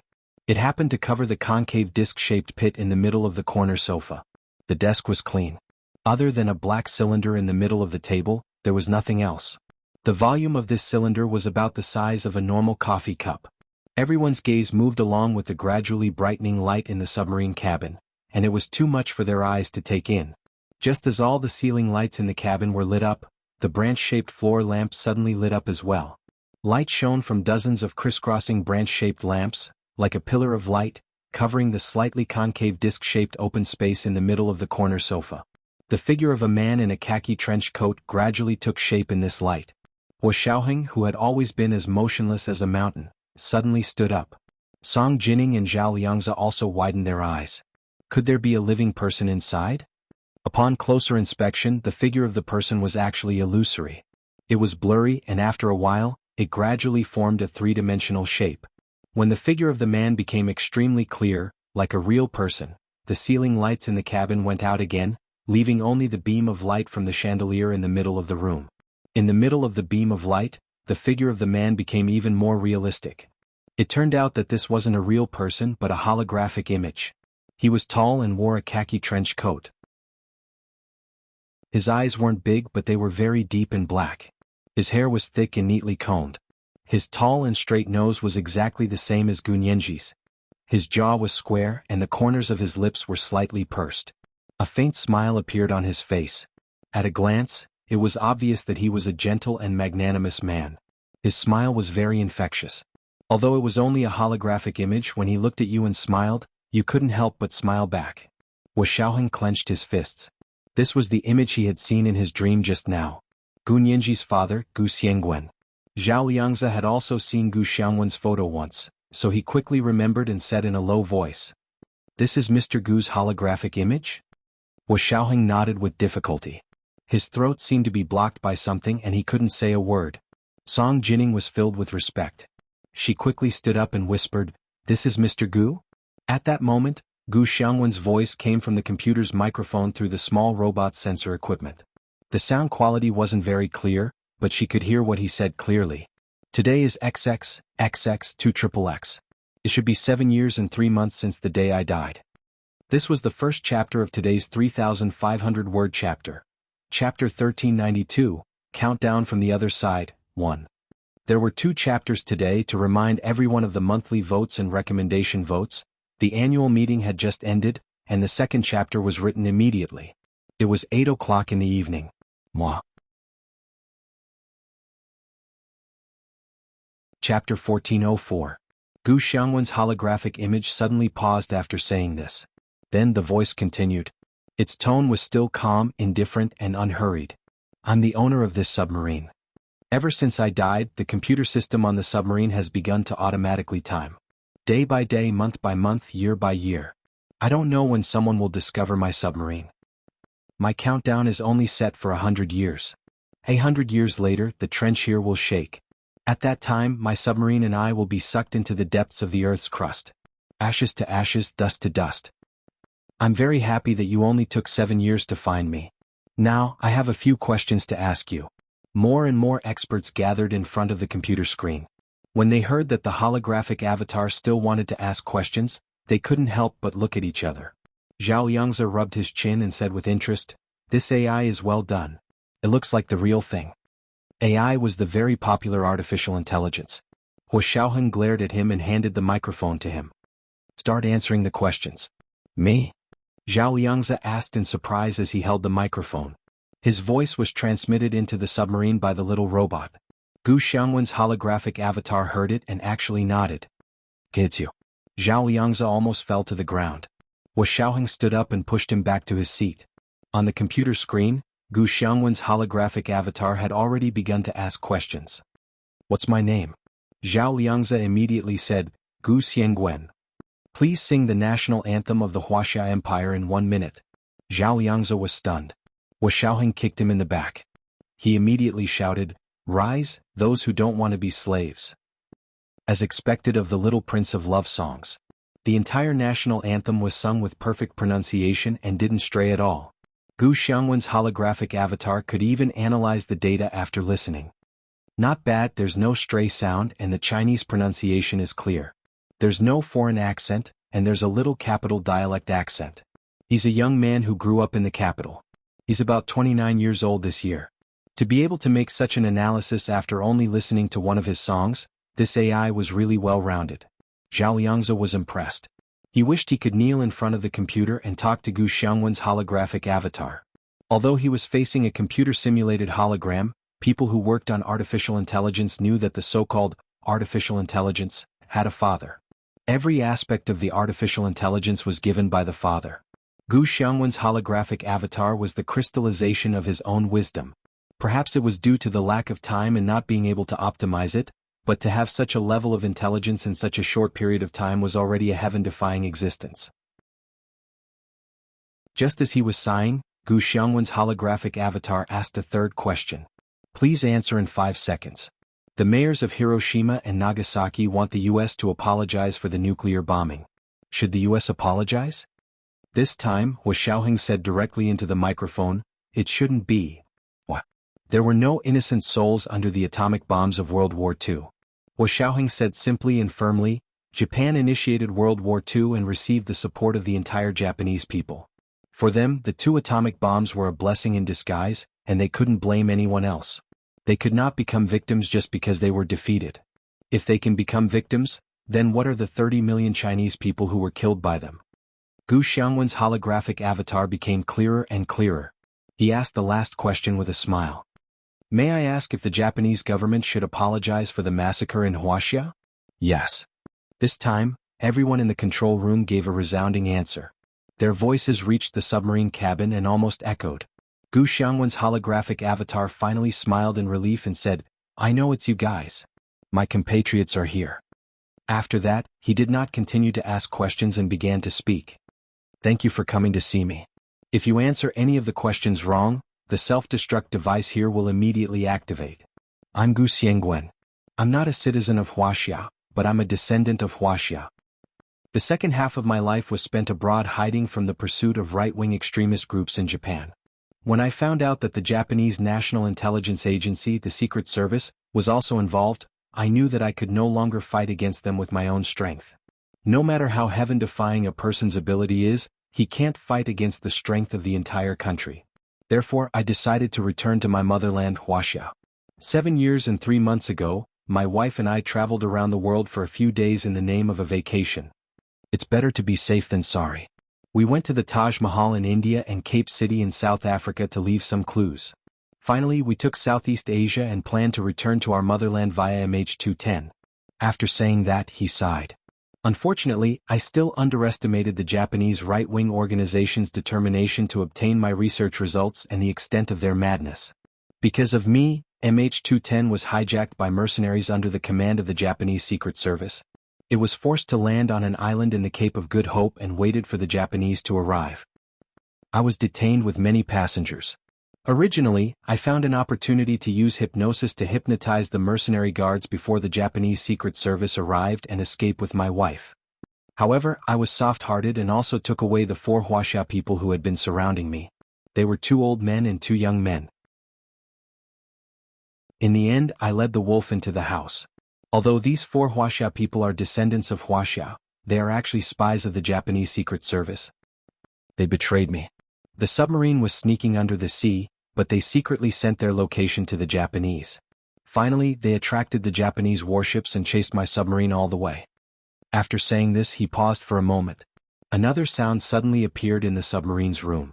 It sounded like the rumbling of waves, but also like the sound of drums under a quilt. After a while, there was a deafening explosion. Just listening to the sound made people shudder. Did you hear that? That's the sound of a torpedo. Yes, with these 4 Huaxia people as spies, my submarine was discovered by the Japanese warships that chased after it. The torpedo hit the submarine, causing fatal damage to the submarine. By the way, the Japanese have a secret military base in the Cape of Good Hope. Their coordinates are latitude in the south and longitude in the east. They originally planned to take me and my submarine to their secret military base at the Cape of Good Hope to do their new weapon development and high-energy magnetic field experiments here. But if the Japanese were to master the technology one have, it would be another disaster for Huaxia. The submarine was hit. There were only 2 choices in front of me. Either I floated up and was captured by the Japanese, or I sealed the submarine and sank, leaving this world completely. The food and water in the submarine were all poisoned by those 4 people.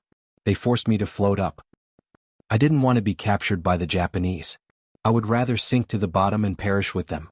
Before I died, I left a few holographic avatars in the submarine's computer system for the fated person who discovered this submarine.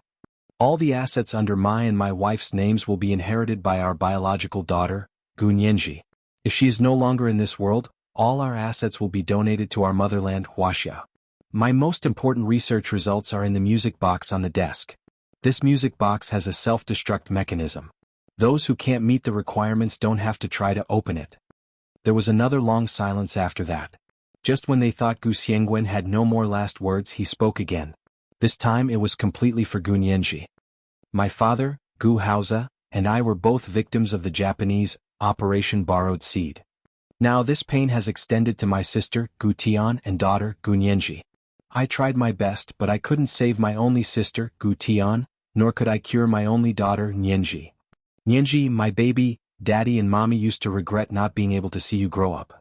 Now I realize that Daddy and Mommy really won't be able to see you grow up. But don't be afraid, baby. Daddy and Mommy are only leaving first. We will wait for you on the road to hell. We won't let you be alone. Nianji, Daddy can't take it anymore. I really want to see you again, hug you and kiss your cute little face. Nianji, Daddy is a scientist. I don't believe in ghosts or reincarnation, but at this moment, Daddy is willing to believe that if ghosts and gods really exist and reincarnation really exist, please be my daughter in your next life. A healthy daughter. Let me watch you grow up, get married, have children, and live a happy life as an ordinary person. Daddy and Mommy brought you into this world, but they didn't give you a healthy body. They made you suffer from genetic defects since you were young. It's Daddy's incompetence that can't cure your illness. I'm not a good father. Your bad temper is extremely cute in Daddy's eyes. Your mother always says that I spoil you, but I know that you don't have a bad temper. You're just not feeling well. You've already done very well. It's Daddy's fault. Daddy is incompetent and didn't cure your illness. Mom and Dad are both gone, leaving my baby to face the world alone. Mom and Dad are very sad. But don't be afraid and don't cry. Do you still remember your favorite story about the Little Mermaid? We didn't die. We are just like the little mermaid turning into bubbles in the sea at dawn. When the bubbles dissipate and a rainbow appears in the sky, it means that we have come to see you. Then, with a ding, Gu Xiangwen's holographic avatar gradually blurred and finally disappeared completely. This was the second chapter for today, Chapter 1393, Countdown from the Other Shore, 2. There are 2 updates today, a reminder for the monthly votes and recommendation votes. Good night, sweethearts. Chapter 1405. Song Jining felt the same way. She couldn't help but wipe her face with the back of her hand to wipe away the tears that had quietly fallen. When everyone heard Gu Xiangwen's last words in this world, they were all sad and speechless. This feeling of burning internal organs and being so angry that they were speechless could only be felt by people of the same culture and race. Gu Xiangwen's holographic avatar had already disappeared, and the chandelier floor lamp in the submarine cabin gradually dimmed. The computer screen immediately went dark. But soon the LCD light in the sunken light hole on the ceiling of the cabin lit up again. Everyone's eyes were immediately attracted by the small black cylinder on the desk. This was the music box that Gu Xiangwen's holographic avatar had mentioned, right? It looked about the same size, and the most important thing was that there was only one thing on the desk. Xiaoheng was the first to look away. He lowered his head and quickly gave the little robot instructions. He instructed it to fly over the 8 large screens and see the scene behind the screens. Behind the screens was a bed. There were 2 people lying side by side inside. A man and a woman. The man was wearing the khaki trench coat that they had just seen. His thick hair was neatly combed. His eyes were closed and his tall nose was particularly obvious. His chin was square, the corners of his lips were slightly pursed, and a faint smile appeared on his face. It was Gu Xiangwen. Next to him was a fair-skinned, gentle and beautiful young woman. She should be his wife, Gu Nianji's mother. Xiaoheng only took a glance and immediately stood up. He gave a very standard military salute to Gu Xiangwen and his wife's bodies on the screen. Other than Song Jining, the people in the monitoring room were all active duty soldiers, including the experts in the final assembly. Like Xiaoheng, they stood up at the same time and saluted the bodies of Gu Xiangwen and his wife on the computer screen. Song Jining bowed respectfully at a 90-degree angle in the direction of the computer screen. After 3 minutes of silence, Xiaoheng put down his hand and gritted his teeth. He said in a low voice, "Let's start the salvage." Everyone immediately took their positions and quickly adjusted the monitoring equipment to its best condition. They threw themselves into the intense work. Zhao Liangzi rushed to the deck outside the door and worked with the staff operating the mechanical arm to retrieve his little robot. The long, slender rope was made of the toughest material. Although it was thin, its strength and tenacity were top-notch. Not long after, his little robot returned to his hand. The mechanical arm sealed the last gap, and the 5 steel fingers firmly grasped the body of the submarine. Once the joystick exerted its maximum horsepower, the salvage could begin. 16 hours later, the sky outside was already bright. The bright red sun leaped up from the surface of the sea, sprinkling down 1,000 rays of light. Not far away, white gulls were flying above the deep blue sea. They were draped in red and gold, like butterflies flying up and down among the flowers. The sunrise over the sea was always so magnificent. But at this moment, no one was in the mood to appreciate such a beautiful scene. In order to salvage the submarine as soon as possible, everyone worked hard. Xiaoheng's expression was dark. He connected his laptop to the Nandu satellite communication system and adjusted the frequency of multiple satellites to monitor the area. He had only used one satellite previously, but it seemed like it was still not enough. If they hadn't heard Gu Xiangwen's last words, they wouldn't have known that Japan had built a secret military base here. Now that he even had the coordinates, it was only natural for him to take a good look. In the next 24 hours, the entire fleet and the research ship were working on one thing, which was to salvage the cement submarine. Because they had underestimated the weight of the submarine, they had experienced all kinds of difficulties and dangers. The moment the submarine loosened from the seabed, the seawater surged violently and set off huge waves. The research ship was tossing and turning in the face of the wind and waves. Several experts vomited until their hearts ached, but no one was willing to stop. Stabilize 30 degrees to the left, and the number 1 steel spike is tight. Speed up. Use the upward thrust of this wave to save some horsepower. However, the submarine had only risen a little when it was shaken by the huge waves. The mechanical joystick made a loud crackling sound, and it sounded like it was about to disintegrate in the next second. Fortunately, these operators had rich experience. They focused and continued to strengthen and increase the horsepower. They found a balance point in the waves and steadily pulled the submarine out of the water step by step. They didn't sleep or rest. The group of people worked hard for 2 days and 1 night, and finally, the cement submarine that had been at the bottom of the sea for 7 years saw the light of day again. The unpredictable weather on the Atlantic Ocean didn't hinder them. Otherwise, if the heavy rain and hurricanes washed away their salvage work, who knew how much more effort they would have to put in? The moment the submarine covered in seaweed, shellfish, and sand emerged from the water, a rainbow really appeared in the distance between the sea and the sky. With a whoosh, the entire research ship propped up a huge curtain, blocking this area of the sea and blocking the spying of other countries' satellites. When the submarine went out to sea, they could clearly see the huge scar on the surface of the submarine from the surveillance cameras. It could be seen that the people inside the submarine had quickly taken measures to seal the entire cabin.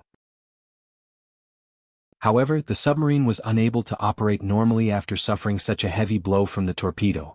Under normal circumstances, a submarine that suffered such a blow would float to the surface. However, Gu Xiangwen chose to perish together with the enemy. The submarine was finally salvaged.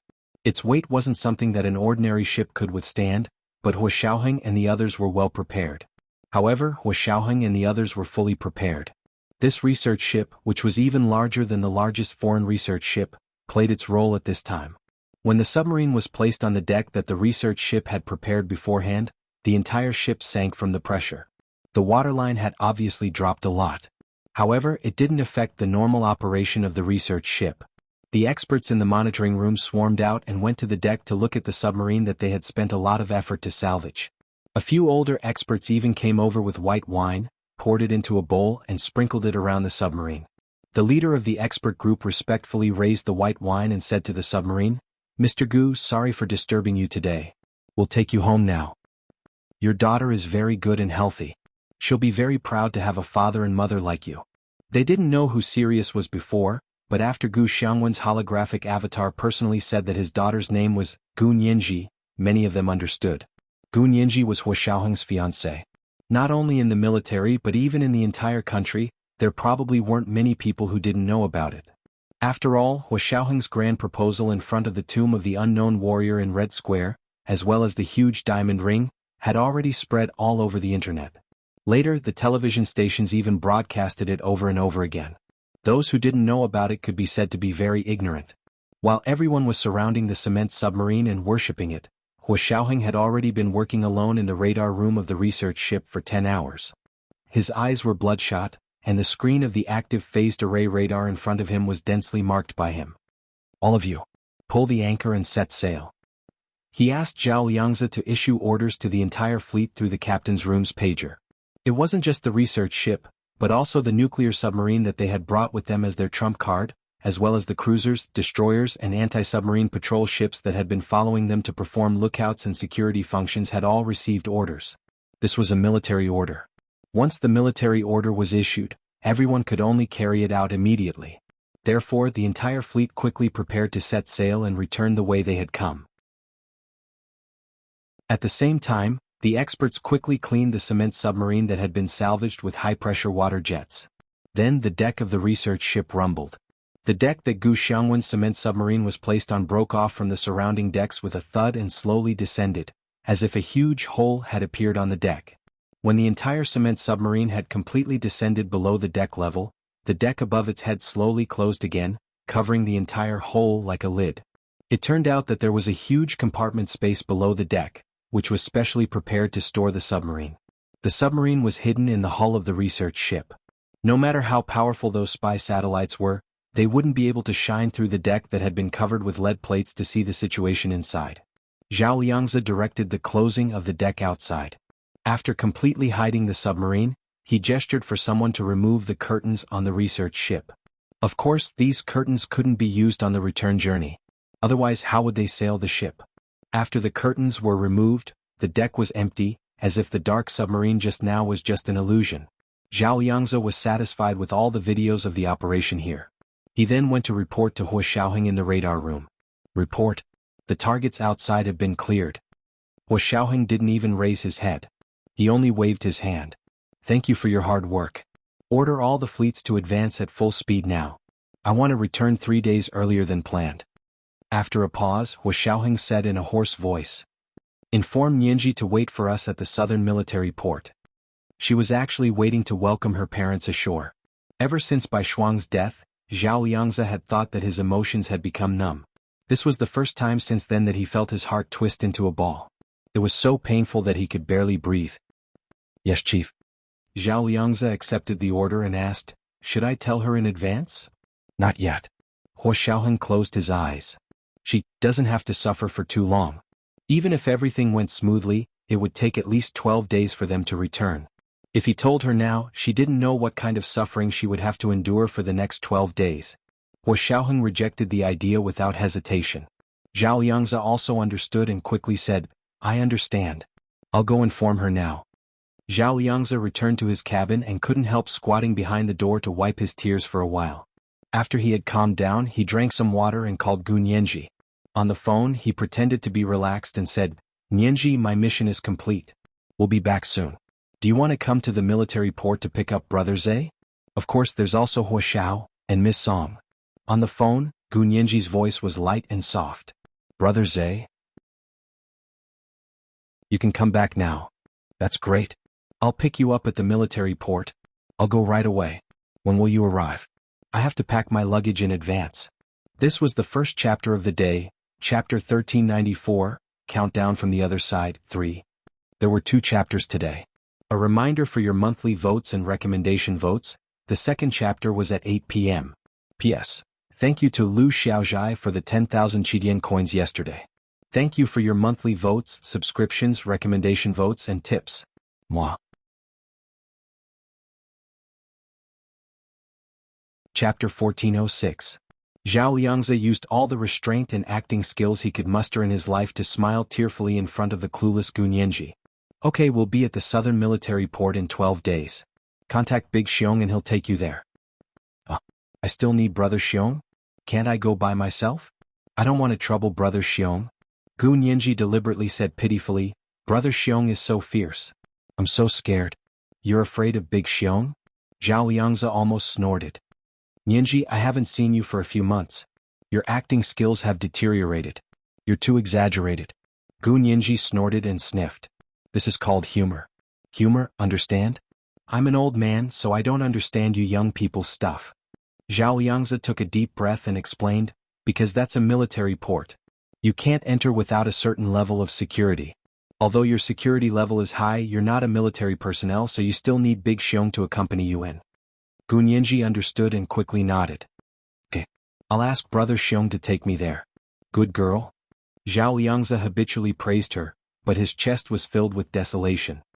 He never knew that he could laugh so happily with tears streaming down his face. After talking to Gu Nianji, Zhao Liangzi sent Yin Shixiang a text message asking him to take her to the military port. He didn't want to talk, so he didn't call. After arranging Gu Nianji's itinerary, Zhao Liangzi washed his face and returned to the radar room. He said to Hua Xiaoheng, Chief, everything has been arranged. Big Xiong will bring Nianji to the military port in 12 days to wait for us. It would only take half a day to take a military plane from the imperial capital to the southern military port. Hua Xiaoheng nodded and was about to continue giving orders when he suddenly saw Zhao Liangzi's slightly red and swollen eyes. He frowned slightly and looked down as if nothing had happened. Go find Qinlai and apply it to your eyes. At this time, Qinlai was in the compartment of the cement submarine hidden under the deck. He was commanding his men to build a sealed cabin filled with nitrogen to trap the submarine inside. After the nitrogen-filled sealed cabin was set up, they could enter with oxygen tanks on their backs. They could open the door of the submarine in the nitrogen-filled sealed cabin, enter, and drag the bodies of the 4 spies out. He had nothing to do in the next 12 days, so he could kill time by dissecting the bodies of the 4 spies. At the same time, he could test their DNA and check their family pedigree. Zhao Liangzi rubbed his eyes in embarrassment and said, I'm fine. I just went out and the sea breeze blew. Hua Xiaoheng glanced at him and didn't bring up the topic again. He said, It's good that you're fine. You take over the radar control here. I'm going to the cruiser to command the battle. Battle? Zhao Liangzi tensed up. What battle? We are a research ship. Hua Xiaoheng pointed at the dense red dots on the active phased array radar screen. Wild dogs are already blocking the way. Do you think we can just let them go? Yes, Chief. Zhao Liangzi solemnly took over the radar control room from Hua Xiaoheng and prepared to coordinate the battle. In the bay about 200 nautical miles away from the Huaxia Empire's research ship, a few white warships were ready to set off. In the captain's cabin of the largest warship, a tall black man in a camouflage military uniform was talking to the leaders of the nearby military base through a satellite video phone. They were all speaking in English. Chief, our target this time is not small. We feel that $100 million is too little. It's not enough for us to risk our lives, the black man said arrogantly with a ruffian look on his face. The person who was talking to him was Hideta Yamaguchi, the leader of the Japanese Secret Service. Isn't this not right? How can you increase the price at the last minute? Hideta Yamaguchi narrowed his eyes. Besides, you and I both know that as long as you send out a ship, the warships behind it will all be our people. You can earn $100 million with just a pretense. You don't need to really risk your lives. Is that so? Alright, but you said that we're just a pretense. Don't blame us if you can't beat us. Nonsense. How can we not beat them? Hideta Yamaguchi had an arrogant look on his face as he secretly cursed these Somali pirates for being illiterate and not knowing history. Thinking about how the great Japanese Empire's navy had defeated those tattered ships of Huaxia 100 years ago. Huaxia also had a navy? Good. Of course it's good that you can fight. Then let's make it clear. We're just a pretense and won't interfere. If you want us to make a move. The black man moved his fingers and made a gesture of counting money. Hideta Yamaguchi secretly cursed this pirate for being so greedy for money, but on the surface he had no choice but to brush him off. Okay, but you have to fire the first shot. After they retaliate you can run. Do you understand? Yes, sir. The black man raised his right hand in front of his forehead and waved it forward in a Western military salute. The Huaxia Empire's research ship fleet sailed at high speed on the sea. Before the sky turned dark, the entire fleet sailed into a sea area. This was still the high seas. The terrain of this area was rather special. Small islands formed by coral reefs were scattered all over the place, and the waterways were winding. It was very difficult to navigate. But that was in the past. Now, with satellite navigation and satellite mapping, the shapes of the islands and reefs here were clearly studied. Therefore, they followed the route that had already been set and moved forward at full speed. The last trace of the setting sun in the sky sank into the sea level, and the colorful sunset instantly lit up the sky. The sunset was like the background, setting off the entire sea area as a stage. A big show was slowly unfolding. Hua Xiaoheng stood in the captain's cabin of the cruiser, wearing a Bluetooth headset. A real-time sea map was displayed on the screen in front of him. On the sea map, he was monitoring all the movements on and under the sea within a radius of 500 nautical miles. The global networking system formed by the Nanda satellite showed its unique advantage at this time. Reporting, a warship has appeared at 3 o'clock. Reporting, a submarine has appeared at 150 nautical miles below the sea surface. Reporting, a warship has appeared at 6 o'clock. Reporting, a warship has appeared at 9 o'clock. Reporting, a warship has appeared at 12 o'clock. Reporting, a fighter jet has taken off and is flying towards us. Reporting, the enemy has deployed an electronic shielding system. Please give instructions, please give instructions. The soldiers in charge of monitoring the lookout methodically reported to Hua Xiaoheng the enemy's movements they had observed. What did it mean for warships to appear in all directions in this high seas area at this time? It didn't take a particularly vigilant person to know that the enemy was not friendly. Zhao Liangzi, who was in the center of the radar monitoring area, broke out in a cold sweat. He knew that the Japanese might cause trouble, but just like Gu Xiangwen, he also underestimated the Japanese's determination to win, as well as the extent of their insanity. So many warships, planes and submarines and an electronic shielding system. Are they trying to declare war on US? Or do they think we are pushovers? Zhao Liangzi angrily slammed his fist on the table.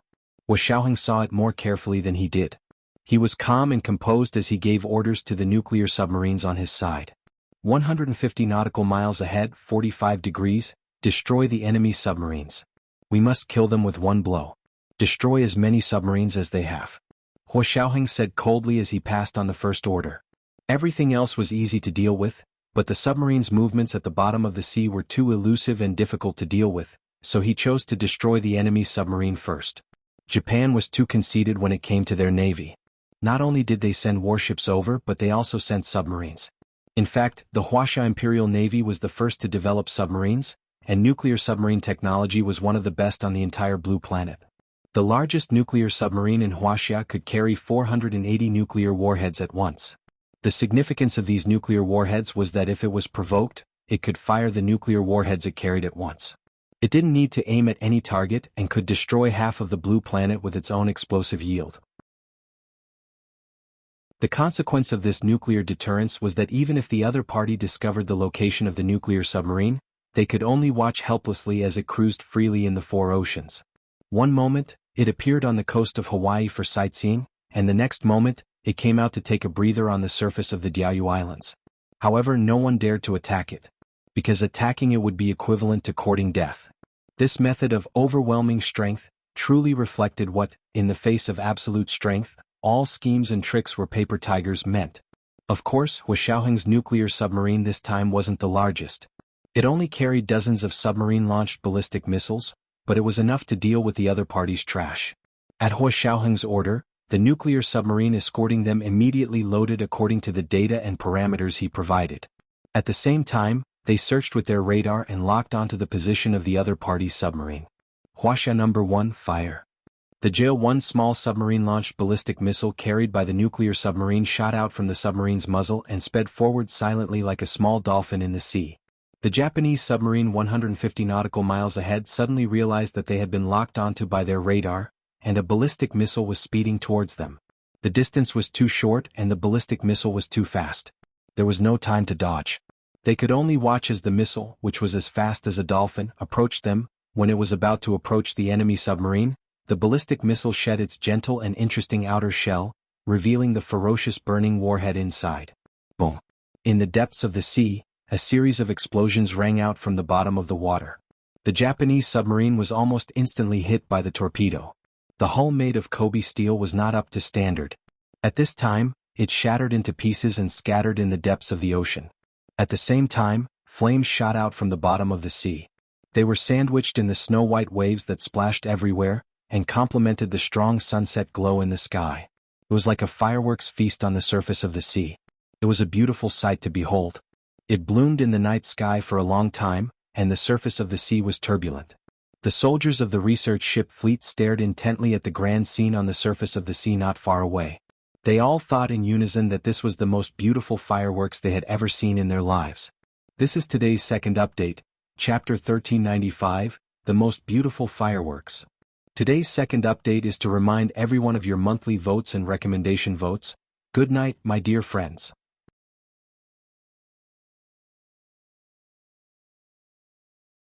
Chapter 1407. What happened? How did the submarine get discovered? In a secret Japanese military base 200 nautical miles away, the commander was furious into the microphone. Who leaked the location of our submarine? If I find out, I'll skin him alive. Why is there a submarine in the Wuxia research fleet? How did you gather the information? Our submarine was hit by the enemy's submarine-launched ballistic missile from the bottom of the sea. We didn't have enough time to react. The head of the Secret Service, Hidehide Yamaguchi, listened to the intense discussion between his own people with a gloomy expression. He knocked on the table in front of him and said coldly, "There's no need to argue. Just do it. Looks like they're prepared. Attack. We've already lost the initiative." The commander of the secret military base said reluctantly, "The difficulty has greatly increased.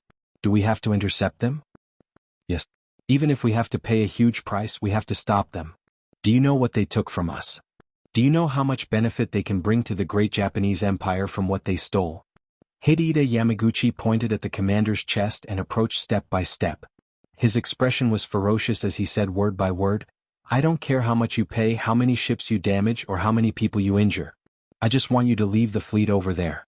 Especially their research ships. What's so difficult about it? They only have a few ships, but you have the entire base. You can't beat them?" The commander of the secret military base was dumbfounded. After a while he said, "But you also hired pirates?" "Yes, the pirates will fire the first shot. Then your men will attack. Those pirates are just a mob. Are you counting on them?" Hidehide Yamaguchi retracted his hand, placed it behind his back and threatened. "I think you don't want to do it anymore, right? If you don't do it, someone else will naturally take your place." Hidehide Yamaguchi had already said this. If he did not become the commander of this secret military base would probably be replaced. Originally, this overseas secret military base was established with the strong support of the Secret Service. It was unknown what deal they had with the Prime Minister and the cabinet, but in short, they had the full support of the national finance. He no longer refuted and agreed to Hidehide Yamaguchi's suggestion. He turned around and went to his command room to direct the battle. At this time, the curtain of night had just fallen, and there seemed to be remnants of the grand fireworks in the bright night sky.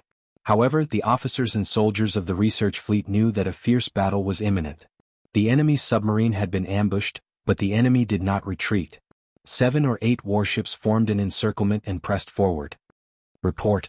Our destroyer has been locked on. Our destroyer has been locked on. Hua Xiaoheng glanced at Song Jining. Miss Song, it's up to you now. Magnetic field interference, right? Song Jining nodded and smiled intelligently.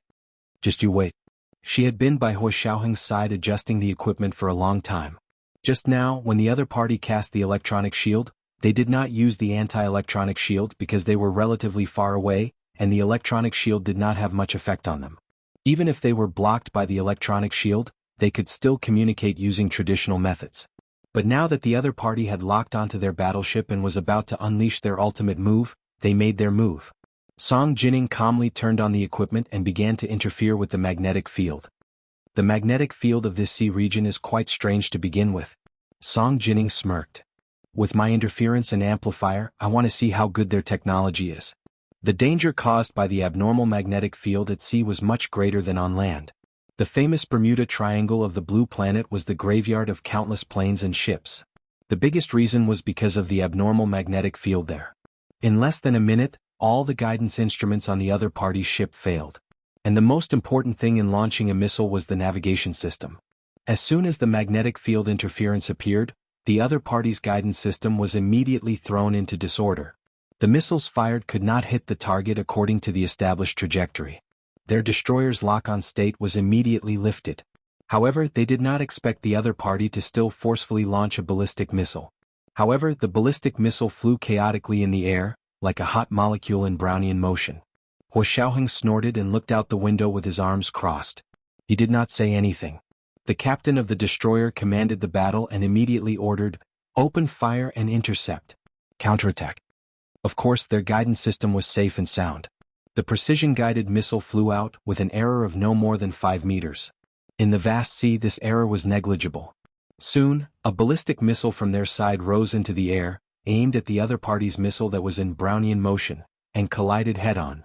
At the same time, another ballistic missile arrived, aimed at the other party's cruiser, and accurately hit the most vulnerable keel structure in the middle of the ship. Boom! Boom! 2 loud noises reverberated in the dark sea. The night sky bloomed with a scene even more magnificent than the fireworks from the bottom of the sea. The beauty that was released in that instant was not only so beautiful that one could not look away, but it also filled one's chest with pride. The cruiser in the lead was broken in 2 at the waist and sank to the bottom of the sea amid a loud bang and flames. Those on the cruiser who were not killed or burned to death all fell into the sea, wearing life jackets and waving white flags.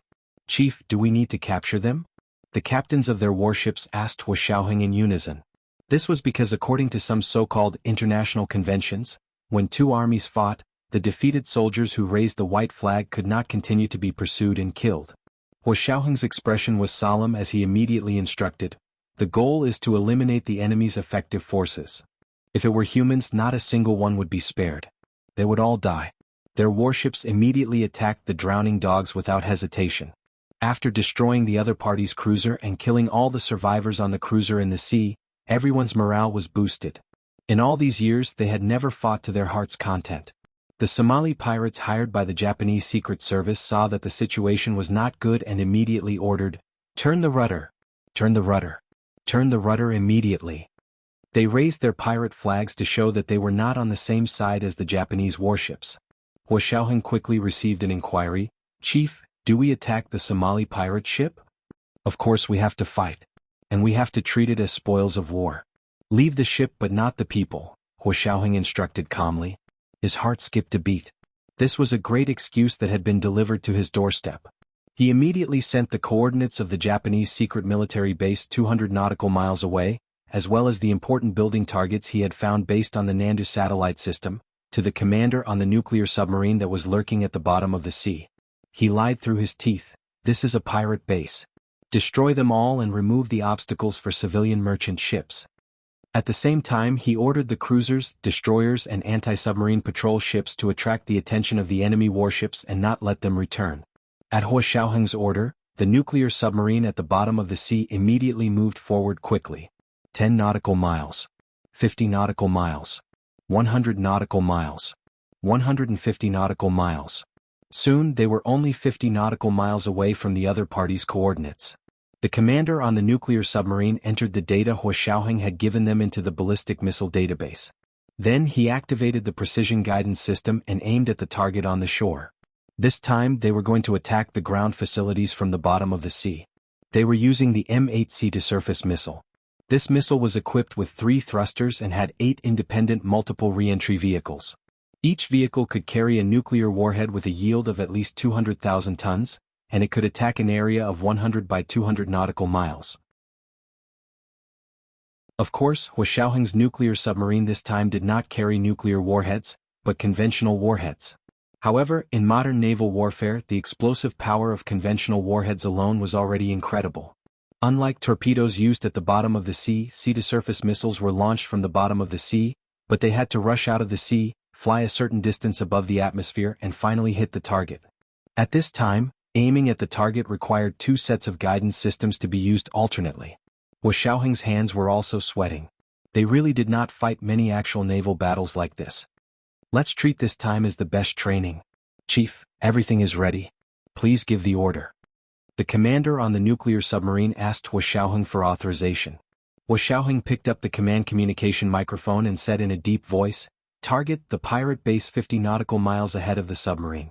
The purpose is to escort our research ship and protect the right of free passage granted by the International Maritime Convention. I authorize you to destroy the other party's base and completely destroy the other party's combat strength." Yes, Chief. The commander on the nuclear submarine received the order and immediately ordered, "Target the pirate base 50 nautical miles ahead of the submarine. Result: destroy the other party's base and destroy the other party's combat strength. Open fire."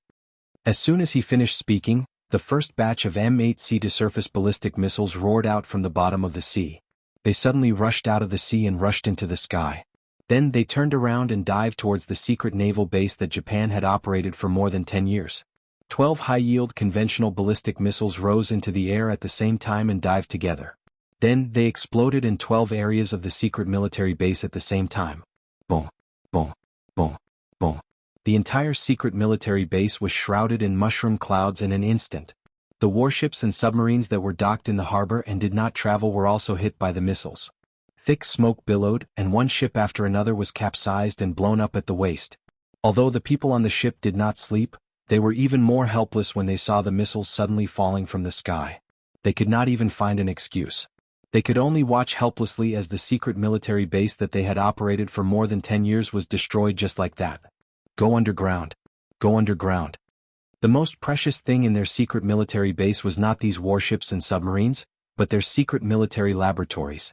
Half of these laboratories were above ground and the other half underground. The laboratories above ground were all destroyed, but the underground ones were still preserved.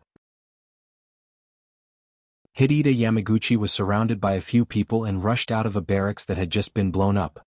He looked back at the mess in the base and the scene of countless people running around. He stomped his feet and said sternly, "Stop right there. You have completely disgraced the Japanese Empire's soldiers." This is today's first update, Chapter 1396, Seek Kindness and Obtain Kindness, Hammer Hammer, 1. There are 2 updates today. A reminder for everyone's monthly votes and recommendation votes, at 8 o'clock in the evening, the second update. P.S. Thank you, Enigmayangsi, for your 10,000 Chidian coins yesterday. Mwah.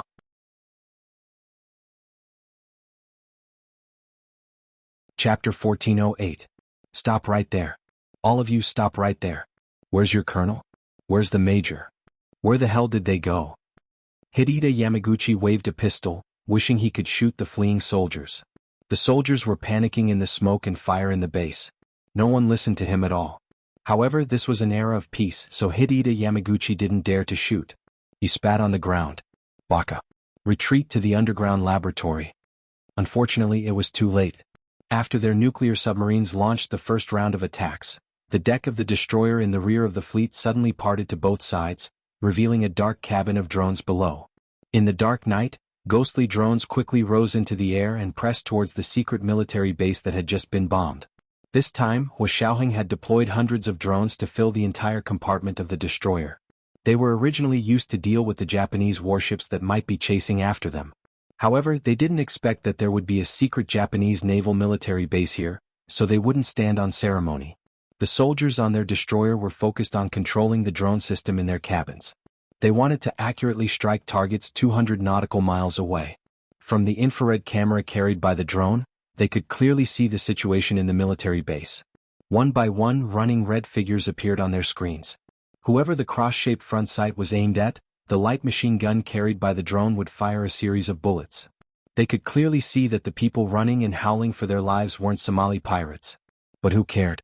Some sanctimonious people who bowed whenever they made a mistake were even more despicable than pirates. The second round of harvesting began. One by one, the fleeing Japanese soldiers were shot by the drones and fell to the ground screaming. Among these people who were fleeing in panic, Hidehide Yamaguchi was the most obvious target because he was surrounded by a large group of bodyguards. This kind of person was obviously a big shot. The soldiers controlling the drones didn't know who he was, but they all aimed the muzzles of the drones at him. Da-da-da-da.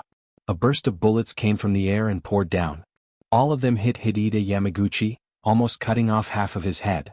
This time he didn't even make a sound before he fell to the ground and died. With his death, the secret military base would be even more leaderless. When the Japanese warships learned that something had happened to the base, they did not dare to continue fighting and were about to return. Hua Xiaoheng picked up the microphone and ordered his men. Eliminate them all. As a result, the remaining Japanese battleships failed to return to the secret military base and were all destroyed by our ballistic missiles. This area of the sea was instantly filled with fragments of ships. Flames burst out from the sunken battleships and burned on the surface of the sea. There were also countless corpses floating on the surface of the sea. It was like a Jura hell. Hua Xiaoheng put on his night vision goggles and watched the tragic scene outside from the cabin without batting an eyelid. He didn't feel the slightest bit of sympathy in his heart. Repaying evil with good, how to repay good. As a soldier, he believed in only one goal, victory. Fighting a war without victory as the goal was playing hooligan. Hua Xiaoheng had the professional ethics of a soldier and never acted like a hooligan. Huaxia No. 1 reporting. The battle was over. Our side suffered minor injuries and one serious injury.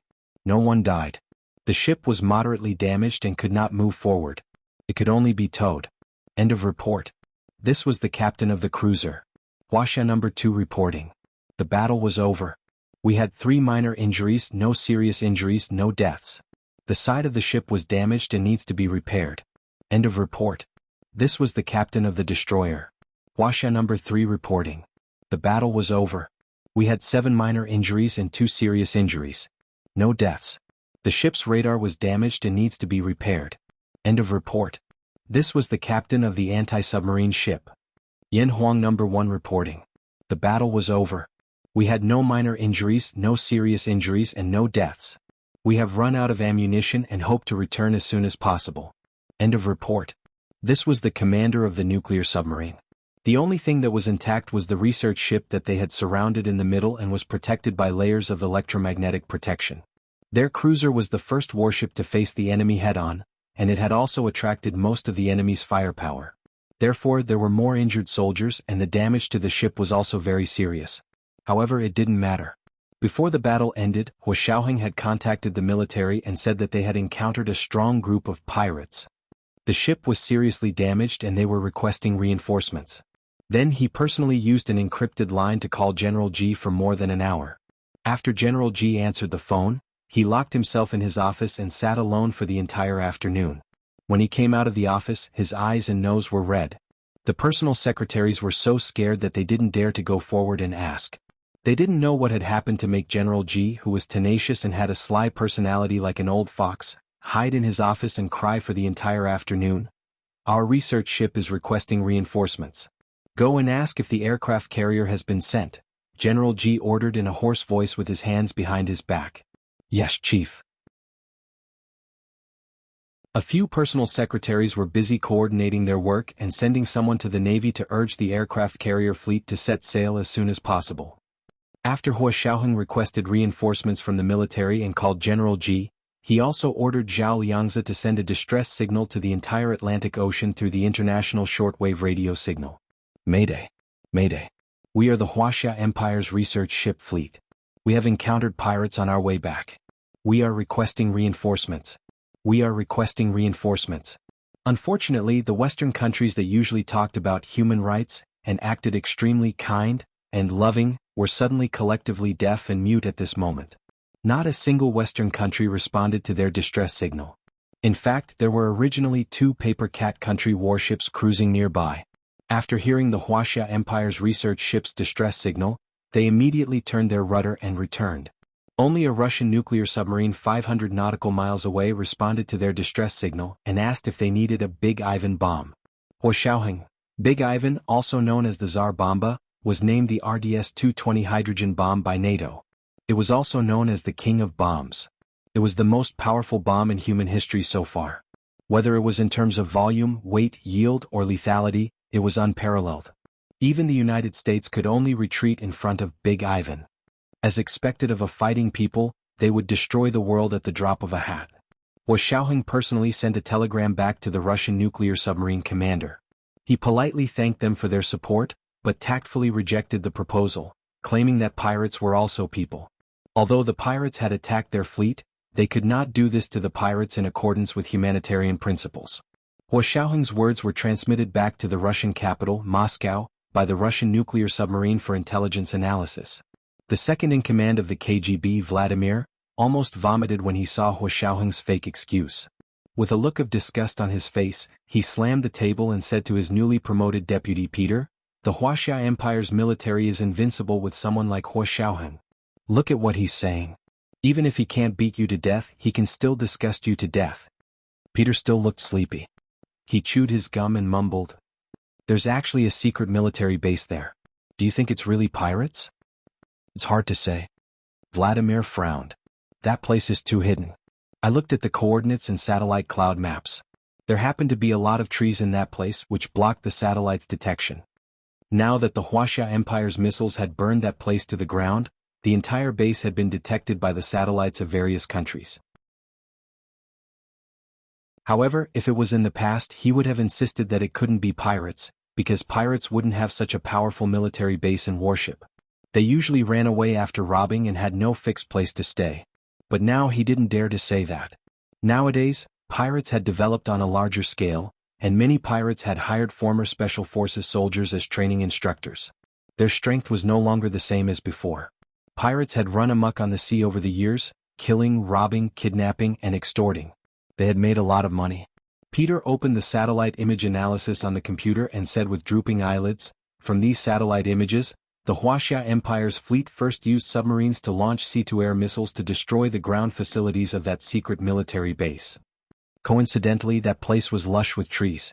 It could have blocked the satellite's detection, but if it was hit by a missile, it would have been double the damage. With the help of those tall trees, the fire caused by the explosion would only have burned more thoroughly. Then, another round of drone fire would have harvested the people who ran out of the fire and weren't killed or burned to death. Finally, the carrier-based aircraft would have directly dropped the GB-49 laser-guided conventional bomb. This kind of bomb is also known as an underground penetrator. It can destroy all buildings 50 meters underground." Peter's fingers tapped on the computer screen. Why did he use an underground penetrator to finish things off? Is there an underground facility in that military base? Vladimir nodded repeatedly and praised, "Peter, you're indeed the smartest. I didn't promote you wrongly. So you also think that there's an underground laboratory in that base? It's a pity that the underground penetrator was used. There's definitely nothing left." Peter seemed to be very regretful. Vladimir nodded, widened his eyes and waved his fists. He said very exaggeratedly, "I bet that Hua Xiaoheng, who likes to talk bureaucratically, definitely knows what the base is doing. Otherwise he wouldn't have been so ruthless. But I still have to say, what kind of attitude does he have towards our Big Ivan? I'll despise him for the rest of my life." As they spoke, the office door creaked open. The driver, Ivan, walked in with 2 cups of black coffee. He placed them heavily on the table and rolled his eyes. "Coffee for the 2 of you." Vladimir was shocked and couldn't help but kick him. "What kind of attitude is that? How did I offend you?" The driver dusted off his clothes with a disapproving expression. "That's enough, the 2 of you. It's not like you don't know Major General Hua. Do you have to speak ill of him behind his back? Second brother, let me tell you, Sirius is our good friend. If you speak ill of her fiancé behind his back like that, how will you have the nerve to accept red packets from her in the future?" This is the second update for today, Chapter 1397, Seek Kindness and Obtain Kindness, Hammer Hammer, 2. There are 2 updates today. A reminder for everyone's monthly votes and recommendation votes. P.S. It's the end of the year. I'm busy at home and at work, so I can't update more. Forgive me. Good night, sweethearts.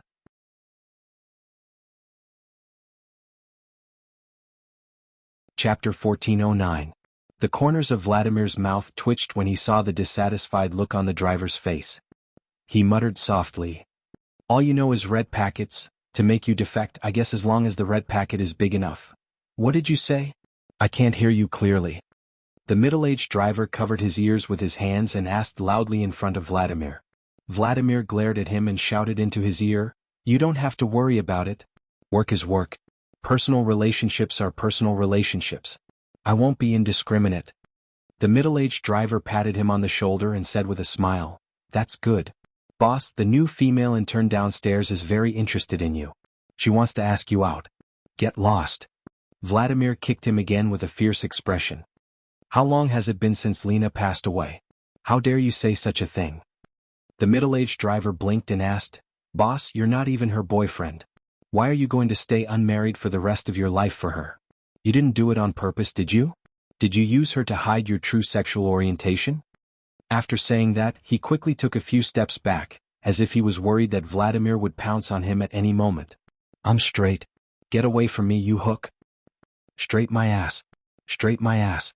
Vladimir was so angry that he wanted to spit out a mouthful of blood. He almost pulled out his gun and shot him dead. Peter reacted quickly and snatched the gun. Then he winked at the middle-aged driver, telling him to leave quickly. Lena and Peter were originally the team leader and deputy team leader of the same operation team. Peter was the team leader and Lena was the deputy team leader. After Lena died in the line of duty, Peter's status rose like a rocket. The middle-aged driver was a little uncomfortable at first, but Peter knew how to behave. Before he knew it, the middle-aged driver realized that he was about to be bribed by Peter. He shook his head and walked out of Vladimir's office. He frowned and thought for a while before taking out his phone to send Gunyenji a WeChat message. Middle-aged driver. Serious, looks like Vladimir will be a bachelor for the rest of his life. After Lena died, he kept a distance from all female creatures. I think he can become a Catholic priest. All Catholic priests have to become monks. Gunyenji didn't know how to reply to this WeChat message. She sighed and found it funny. In the end, she sent him a red packet to comfort him. She smiled at Xiao Yi, who was sitting next to her and concentrating on driving. "This driver is so interesting. I like him more. He was more honest than Vladimir." Gunyenji knew that Vladimir had always been a little wary of her. He spoke hesitantly, as if he was worried that she would tell Hua Xiaoheng about what they had chatted about in the next second. Although he wasn't wrong because she did share a lot of important and sensitive information with Hua Xiaoheng. Gunyenji hummed a song and laughed softly. "Uncle Driver?" Xiao Yi held the steering wheel and frowned. "Which Uncle Driver?" She was driving her car on the way to the military headquarters. General Ji from the military had suddenly called and asked Gunyenji to go to his office. He said he needed her help with something. Gunyenji couldn't travel alone. Xiao Yi was like her shadow, following her wherever she went. "A friend I met in Russia." Gunyenji looked at her with a smile. "He's from the KGB, but he's not as scary as the rumors say. Instead, he's especially fun." Xiao Ye's grip on the steering wheel tightened involuntarily, and the veins on the back of her hand popped out. Gunyenji rolled her eyes and said, "I don't like the second-in-command of the KGB, Vladimir. He's the most annoying. When he looks at people, he always looks like he sees through you, and he always speaks in a sarcastic tone." At the mention of Vladimir, Xiao Yi immediately became alert. She quickly sensed Gunyenji from the corner of her eye and was amused by her sly expression, which was as sly as a little fox's. Her mood quickly returned to normal. Xiao Yi nodded indifferently and said, "Is that so?" She didn't seem interested at all. "Pretend I'll let you pretend." Gu Nianji looked away with a smile on her lips. She looked out the window at the long river of cars. When they arrived at General Ji's house in the courtyard of the military headquarters, Gu Nianji was welcomed directly to General Ji's office by Secretary Chao. He knocked on the door. "Chief, Miss Gu is here." General Ji opened the door for her personally and invited her in. Gu Nianji couldn't help raising her eyebrows. There was something wrong with him being so attentive and polite. However, she still acted as if she didn't notice and walked in with a smile. General Ji gently closed the door behind her. "Little Gu, sit." He pointed to the small corner sofa by the floor-to-ceiling window in the office and walked over to sit with his back to the window. Gu Nianji had no choice but to sit opposite him and face the window. The floor-to-ceiling window was hung with pale gold curtains, and the LCD lights above her head that mimicked natural light illumination illuminated the room like the sun outside. General Ji stared at Gu Nianji and smiled gently. "How have you been? Are you all right?" "Pretty good." Gu Nianji was puzzled. Why did he sound like he was consoling the families of the martyrs? She felt uncomfortable listening to him, and at the same time she was a little scared. She couldn't sit still in front of General Ji. After a while, she asked timidly, "General Ji, what's the matter?" "It's Major General Hua." "Major General Hua, what's the matter?" She didn't even dare to say that something had happened. She was especially worried that it would come true. General Ji shook his head with a bitter smile. "No, Major General Hua is fine." However, during his mission this time he coincidentally brought back the bodies of 2 martyrs. "I want to ask you for a favor." "Just say it." Gu Nianji's heart, which had been in her throat, calmed down. She breathed a sigh of relief and smiled sweetly. General Ji felt like there was a fishbone stuck in his throat. He hesitated for a long time before continuing. "I heard that Zhao Liangza asked you to go to the military port to pick them up, right?" "Yes, the last time he called he said it would take 12 days. I'm counting the days." Gu Nianji nodded and said obediently, "Brother Xiong will take me with him. I heard that it's a military port, and outsiders can't go in casually." "Okay, that's good." General Ji nodded. "We will have a small ceremony at the military port to prepare for the bodies of the martyrs to come ashore. I was wondering if I could ask you to do me a favor and offer flowers to the 2 martyrs?" "No problem." Gu Nianji agreed readily. "Although I'm not a member of the military, I'm still considered a member of the military's family. This kind of thing sounded like a secret ceremony within the military, so it couldn't be done with great fanfare. Asking her to go couldn't just be a convenience, right?" It wasn't that Gu Nianji wasn't puzzled. She didn't believe that the military couldn't find a suitable person to offer flowers and had to ask an outsider like her to help. If it really was a very important martyr, this kind of method would be too disrespectful. However, Hua Xiaoheng and General Ji were definitely not such inconsiderate people, so there must be a reason why they asked her to offer flowers. So many thoughts flashed through Gu Nianji's mind in an instant, but her expression remained unchanged. She agreed without hesitation. In any case, she would know what was going on when she went to the military port. 3 days later, the research ship fleet led by Hua Xiaoheng met up with the aircraft carrier fleet that had come to support them. Before this, the fighter jets that had taken off from the aircraft carrier had already flown over countless times to escort them. When the few people in the upper echelons of the Japanese military and the cabinet heard the news, their feelings could no longer be described as mourning the death of their parents. This secret base had been built overseas without the knowledge of most of the people in Japan. Even in the cabinet and the military, only a few people knew about it. However, the money and effort they had invested were real. A secret overseas military base that had been in operation for more than 10 years was gone just like that. The head of the Secret Service, Colonel Hideta Yamaguchi, who had made countless military contributions, had also died in the secret base. In addition, so many laboratories had been destroyed, scientists had been killed, and the Navy had been wiped out. How could they not be furious? They were furious and only wanted the Huaxia Empire to pay the greatest price. The minister of the Japanese cabinet and military took the lead in launching an international attack on the Huaxia Empire. He said that they had burned, killed, and looted overseas and didn't even let go of surrendered captives. It was truly outrageous. He threatened to sue the International Court of Justice to punish the Huaxia Empire's Major General Hua Xiaoheng for his war crimes. This time, Japan chose Twitter and Facebook as their publicity venue. These 2 social media apps were equivalent to the Huaxia Empire's Weibo and WeChat. The official Twitter account of the Japanese Ministry of Foreign Affairs was bombarded with screenshots of naval battles and bases that had been plowed by missiles. These pictures of blood and fire, life and death, immediately caused a huge international impact. Countless foreign netizens were shocked, and in unison, they condemned the Wuxia Empire for being militaristic and guilty of the most heinous crimes. However, the official Twitter accounts of many countries remained strangely silent. They were different from ordinary netizens because they knew the other side of the message. The shortwave radio signal that Hua Xiaoheng had asked Zhao Liangzi to cover the entire Atlantic Ocean had been received by them. At that time, the Wuxia Empire's scientific research ship had clearly been robbed by pirates. How did it become burning, killing and looting in the Japanese military's mouth? Moreover, the photos of the base that the Japanese officials had released seemed to have been sent back from the scene, and not a satellite screenshot. It was because of this. Of course, Hua Xiaoheng wouldn't just sit back and wait for death. He never fought a battle unprepared. When he decided to take advantage of the situation to destroy the Japanese secret overseas military base, he had prepared all his backup plans. When foreign netizens on Twitter and Facebook were celebrating and united around the official Twitter account of the Japanese cabinet and military to denounce the Wuxia Empire, Hua Xiaoheng made his move. He asked Zhao Liangzi to make a long Weibo post with pictures and text. He first posted it on the official Weibo account of the Academy of Sciences in China, and then forwarded the picture to the official Twitter account of the Wuxia Academy of Sciences abroad. The title was a series of eye-catching bright red words, pirates or Japan. Were they pirates or the Japanese Navy?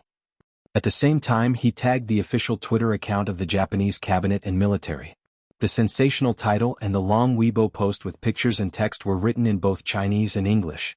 It carefully described a cruel naval battle that the Wuxia Empire's scientific research ship had encountered. The Somali pirate ship that Hua Xiaoheng had captured was naturally an important piece of evidence, and it had appeared many times. There was also the damage to his own fleet, the seriously injured members of the fleet, and the distress signal sent to the Atlantic Ocean.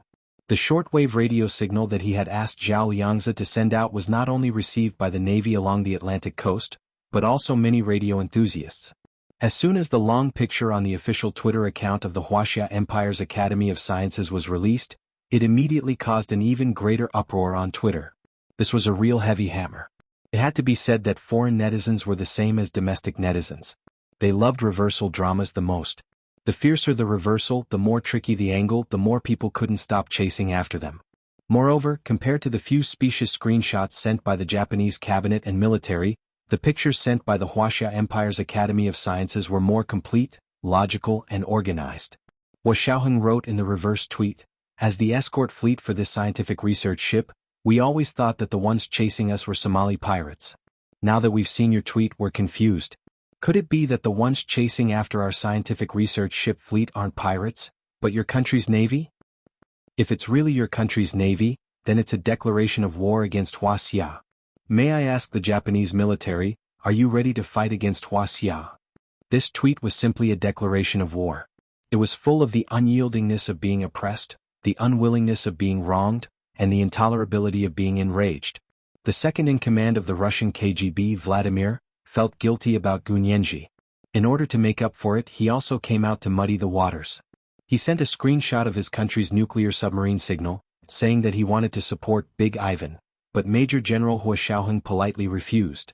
In particular, Hua Xiaoheng's reply, "Pirates are also people. Although pirates attack their fleet in line with humanitarian principles, we can't do this to pirates." It perfectly matched the political correctness of the West and slapped the accusations of the Japanese official Twitter account in the face. If such a person was a war criminal, then what about the Japanese Navy who pretended to be the first to provoke pirates? Hua Xiaoheng, who was good at setting the pace, quickly got Zhao Liangzi to dig up the incident of the Japanese attack on Pearl Harbor and continued to tweet with pictures and text. It could be said that it was very appropriate. The situation overseas quickly reversed. At this time, the netizens in Wuxia also followed from Weibo to Twitter and Facebook to wave the flag and shout for their country. The battle of emojis made the other party dizzy. Of course, Gunyenji was the leader. She used the alias of Pink Piggy to go into battle and led the netizens in Wuxia to beat up the official Twitter account of the Japanese cabinet and military in all directions. It was like rubbing them on the ground. Not only did they not have the strength to fight back, but they had no choice but to come out and say that their account had been hacked. and that they had no knowledge of the pirates. They even pretended to express their condolences to the Wuxia Imperial Academy of Sciences, claiming that the previous tweets had nothing to do with them, and repeatedly said that Japan was a peace-loving country and other bullshit. Gunyenji directly dug out the IP account that the other party had tweeted from. It was the IP account of a certain Japanese cabinet office. How could they say that they didn't know about it? Just as the Japanese cabinet was being slapped in the face in front of the whole world, Twitter officials came forward and deleted the official Twitter account of the Japanese cabinet and military. The reason was posting bloody pictures and the content caused discomfort. Public opinion had completely reversed. Of course, Major General Hua had not committed war crimes. On the contrary, he had eliminated the pirates and protected the freedom of navigation on the high seas. He should be awarded the Medal of Freedom. This piece of news that had caused an international uproar came to an end just like that. At this time, the research fleet led by Hua Xiaoheng had already returned to the territorial waters of the Huaxia Empire under the escort of the aircraft carrier. The military port was just ahead in sight. Gunyenji was with General Ji, Speaker Long, Prime Minister Bai, Grandfather Xie, and Yin Shixiang. They were in 3 batches on a military plane and flew to the southernmost military port. After coming out of the military port's airport, Gunyenji, Xiaoyi, and Yin Shixiang were taken by military vehicles to a heavily secured port. Gunyenji also became nervous when she heard that the most important people in Huaxia were gathered at the military port. She looked at Xiaoyi, who was sitting beside her with her eyes closed, and whispered, "Xiaoyi, have you heard anything?" This was today's big chapter update, Chapter 1398. Seek benevolence and obtain benevolence and obtain benevolence. 3. Today's 2 chapters were combined into one. Remind everyone of your monthly votes and recommendation votes. There were no more at night. Moi.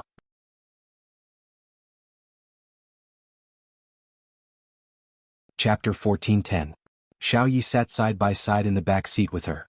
She crossed her arms and closed her eyes. My duty is to protect you. I don't know anything else. Gunyenji looked at her speechlessly. Xiaoyi really didn't know how to talk. She was the kind of person who could kill a conversation at any time. Although Gunyenji loved to chat, and there was never an awkward silence when she was around, she didn't know why, but she had been feeling anxious today. She wasn't interested in continuing the conversation, so she looked outside the car window sullenly and didn't speak. Yin Shixiang, who had always been eloquent, remained silent in the front seat. He had no intention of continuing the conversation. Gunyenji's heart was in turmoil. She looked at the beautiful scenery of the coastal road outside the car window, but she couldn't relax. The car sped along in the afterglow of the setting sun. The group passed through layers of checkpoints and security checks before finally arriving at the only guest house in the military port base. This was a place specially used to entertain superiors and important guests. Ordinary people could not stay in the military port and could only stay in the resort hotels outside. The guest house in the military port had an antique design, looking like a museum. It only had 4 floors, but the view was very good, facing the vast South China Sea. It was already evening when they arrived. The weather was good and the night breeze was cool. The setting sun melts gold, the evening clouds combine. Where is he? Gunyenji put her hand in front of her eyes and looked into the distance, but only countless seagulls could be seen flying between the sea and the sky. The sky was clear and the sea blue. The surface of the sea was sparkling, and there was a clear layer of blue and green near the shore. Thick palm trees were planted at the entrance of the guest house, their green and glossy leaves rustling in the evening breeze. Standing on the steps of the hostel and looking back, there was a small path that led to the beach. The sand on the beach was white sand of good quality. It looked soft and delicate, making people want to take off their shoes and walk a few laps on the beach. Further away, about 500 meters away from here, should be the military port's dock. Because at a glance, there were many tall and mighty warships docked there, lined up along the coastline, just like the tarmac of an international airport. There were also fighter jets taking off and landing on the ship. It was the low tide in the evening. The sound of the waves crashing against the rocks on the shore actually covered the rumbling of the fighter jets. Gunyenji couldn't help covering her ears. The view of the sea was indeed beautiful, but it was too close, and the noise from the sea was terrible. She felt that people who lived here for a long time were more susceptible to hearing damage. Gunyenji's imagination ran wild. She took another look and looked away. She entered the guest house with Xiaoyi and Yin Shixiang. Xiaoyi and Yin Shixiang went to the front desk to ask for a room. Gunyenji followed behind and looked around curiously. She realized that all the waiters here were soldiers because regardless of whether they were men or women, they were all wearing Navy uniforms with official military ranks, not the cosplay uniforms sold by Taobao. Xiao Yi took her and Gu Nianji's room key cards from the front desk and walked with her to the third floor. She found the room number, inserted the key card and pushed the door open. An elegantly decorated suite appeared in front of them. Outside, there was a living room with sourwood tables, chairs and a classical sofa. The floor was a sourwood floor of the same color. The living room and the bedroom were separated by a multi-treasure cabinet. In the middle of the bountiful treasures pavilion, there was a gap in the door. There was a paper door installed, but it was unknown what kind of paper it was. It looked foggy. In the lower right corner of the paper door, an orchid was drawn in ink. There was also a signature. It was obvious that it was the work of a master. The windows of the suite should be open, because they could clearly hear the sound of the surging waves outside. The salty sea breeze blew in, and the paper door swayed gently. The orchid in the lower right corner seemed to be swaying in the wind. Gu Nianji's expression became more and more bewildered. Was this treatment for her or for Xiao Yi? Xiao Yi also muttered to herself. Such a good room was second only to the presidential suite in the guest house, right? However, it wasn't strange that the presidential suite was given to General Ji, Speaker Long, Prime Minister Bai and Grandfather Xie. However, the room second only to the presidential suite was given to Gu Nianji. Was it because of Major General Hua? Thinking that Hua Xiaoheng was about to return, Xiao Yi felt relieved again. With Major General Hua's status and achievements, he was already qualified to live in the presidential suite, let alone a suite that was one level lower than the presidential suite. In any case, when Major General Hua returned, she would give up the house for Major General Hua and Gu Nianji to live in. Xiao Yi stopped hesitating and carried her suitcase in. The suite had 2 bedrooms each with its own bathroom. One was a king-sized room with only one king-sized bed. A king-sized bed. The other was a king-sized room with 2 king-sized beds. A king-sized bed. Xiao Yi walked straight into the king-sized room. The king-sized room was reserved for Gu Nianji. Gu Nianji walked into the king-sized room and saw that the floor-to-ceiling windows facing the sea were half open. The noise of the waves and the slightly salty sea breeze came from there. She walked directly from the floor-to-ceiling windows to the balcony, and the endless sea appeared in front of her. Gu Nianji took a deep breath, trying to let out the uncomfortable feeling in her chest, but it was useless. After standing on the balcony for a while, Gu Nianji was about to go back to pack her things when she caught a glimpse of the dock not far away. Large cranes and engineering vehicles drove over. There were also many people in one-piece overalls and helmets. They gestured up and down as if they were going to build some kind of facility. The lights there were brightly lit, illuminating the coastline as if it was daytime. In contrast, the other places looked even darker. Gu Nianji looked at it curiously for a while before looking away. She went back to her room to wash up, took a shower and washed her hair. Then she found Yin Shixiang and went downstairs with Xiao Yi and the other 2 for a sumptuous buffet. After dinner, the 2 of them bid farewell to Yin Shixiang and returned to their rooms.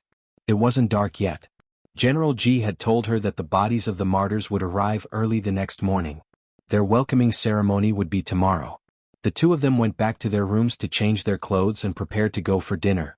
Xiao Yi had already packed up and changed into a black pantsuit. She wore a neat cropped sleeve top, cropped pants, ankle-high calf pants and black sneakers. Her long legs were like those of a supermodel, but they were much stronger than those of a supermodel. A supermodel's long legs could only be used for runway shows. Xiao Yi's long legs could kill. Gu Nianji smiled and winked at Xiao Yi. Xiao Yi, your legs are the real killer, literally. Xiao Yi didn't care and said calmly, if you want to learn, I can teach you. Gu Nianji quickly said, okay, when do we start? I've been worried that you'll be too busy. Xiao Yi didn't bat an eyelid. Then start with running every day. To train the explosive power of your legs, run at least 10 kilometers every morning. Gu Nianji immediately dispelled the idea of learning kung fu from Xiao Yi. She smiled sheepishly and said, I see. Let me think about it.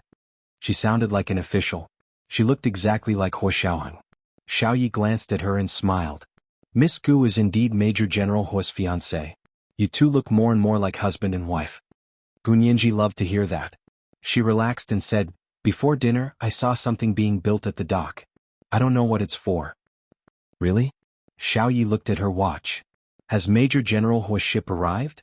It should be about time. Gu Nianji said, no, I didn't even see a shadow. She hadn't seen it before dinner. Xiao Yi walked to the balcony of her bedroom and glanced at the dock. Then, she picked up her binoculars and looked in the direction of the sea. It's already here. Xiao Yi put down her binoculars and handed them to Gun Yanji.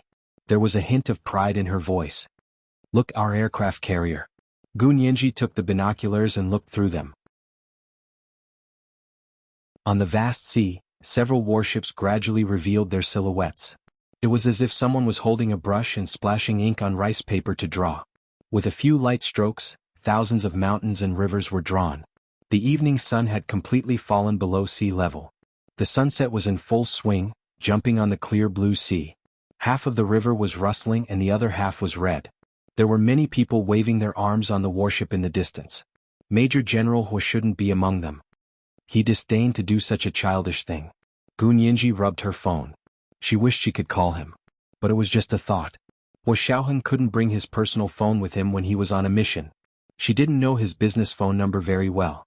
That was because Hua Xiaoheng used a different business phone number every time he went on a mission. Reluctantly putting down her binoculars, Gun Yanji caught a glimpse of the dock she had just seen from the corner of her eye. She couldn't help but be shocked. In just a short while, Gun Yanji was willing to bet that in less than an hour, a huge temporary auditorium had been built at the dock. Wasn't the mobility of these engineers too heaven-defying? Gun Yanji exclaimed. Xiao Yi retracted her gaze from the distance and looked Gun Yanji up and down. It could be seen that Gun Yanji had dressed up carefully. She was wearing a custom-made black professional suit. The tailoring was very fitting and perfectly accentuated her tall and gentle figure. She had light makeup on her face. Her eyebrows were dark and her skin was as fair as snow. Her large eyes were lightly lined with eyeliner. Her long eyelashes didn't need mascara, so they had a thick and curly effect. Her plump, curvy lips looked like they were born with a smile. Her lips were naturally bright red, and she only had a light layer of lip gloss on them. There weren't even any lip lines. This was the beauty of youth. Xiao Yi sighed and patted Gun Yanji on the shoulder. It took an hour to set up. It's not considered fast. Gun Yanji didn't know what to say. The two of them stood on the balcony and didn't speak for a while. It wasn't until they saw the warship getting closer and closer that they heard the doorbell ring. Gun Yanji went to open the door and saw Yin Shixiang standing at the door with a serious expression. He was holding 2 bouquets of white flowers wrapped in cellophane. The flowers were large and pure white. The petals were as smooth as jade. They were beautiful and dignified, and there were a few green leaves on them. Gun Yanji's heart skipped a beat and almost jumped out of her throat. Then it sank rapidly, causing her brain to feel dizzy and weightless. These flowers were not the usual flowers for martyrs. These flowers were Night Epiphyllum, also known as Sirius. They shared the same name as her. Gun Yanji's gaze fell on the flower. After a moment of silence, she said, "This is Night Epiphyllum? It blooms at night and usually only blooms for 3 to 5 hours. Are you using it to offer flowers?" Yin Shixiang lowered his head and said lightly, "Yes, this is the night epiphyllum that our gardener specially urged to bloom. It has been treated with special techniques so it can be maintained for 24 hours. Gun Yanji slowly took the night epiphyllum from Yin Shixiang's hand. Her fingertips accidentally touched Yin Shixiang's hand. Yin Shixiang noticed that Gun Yanji's fingertips were cold and trembling. He thought to himself that she wasn't completely clueless. He quickly steadied himself and swept his gaze over her. Gun Yanji's face was so pale that it was almost devoid of blood. Her expression was uncertain as she looked at Yin Shixiang inquiringly, as if she was trying to find some clues from his face. Of course, Yin Shixiang wouldn't let Gun Yanji see anything. He gently patted Gun Yanji's head. "All right, let's go. They're already here. Major General Hua asked me to take you somewhere first." Gun Yanji nodded and turned around to put the 2 bouquets of night epiphyllum back into the vase in the room. She followed Yin Shixiang and walked towards the dock. This is the first update of the day, Chapter 1399, Who's Dancing in the Sky with a Colored Ribbon, 1. There are 2 updates today to remind everyone of the monthly votes and recommendation votes, 8 o'clock in the evening the second update. P.S. The title, Who's Dancing in the Sky with a Colored Ribbon, was written by the founding ancestor. Colored ribbon means rainbow. Moi.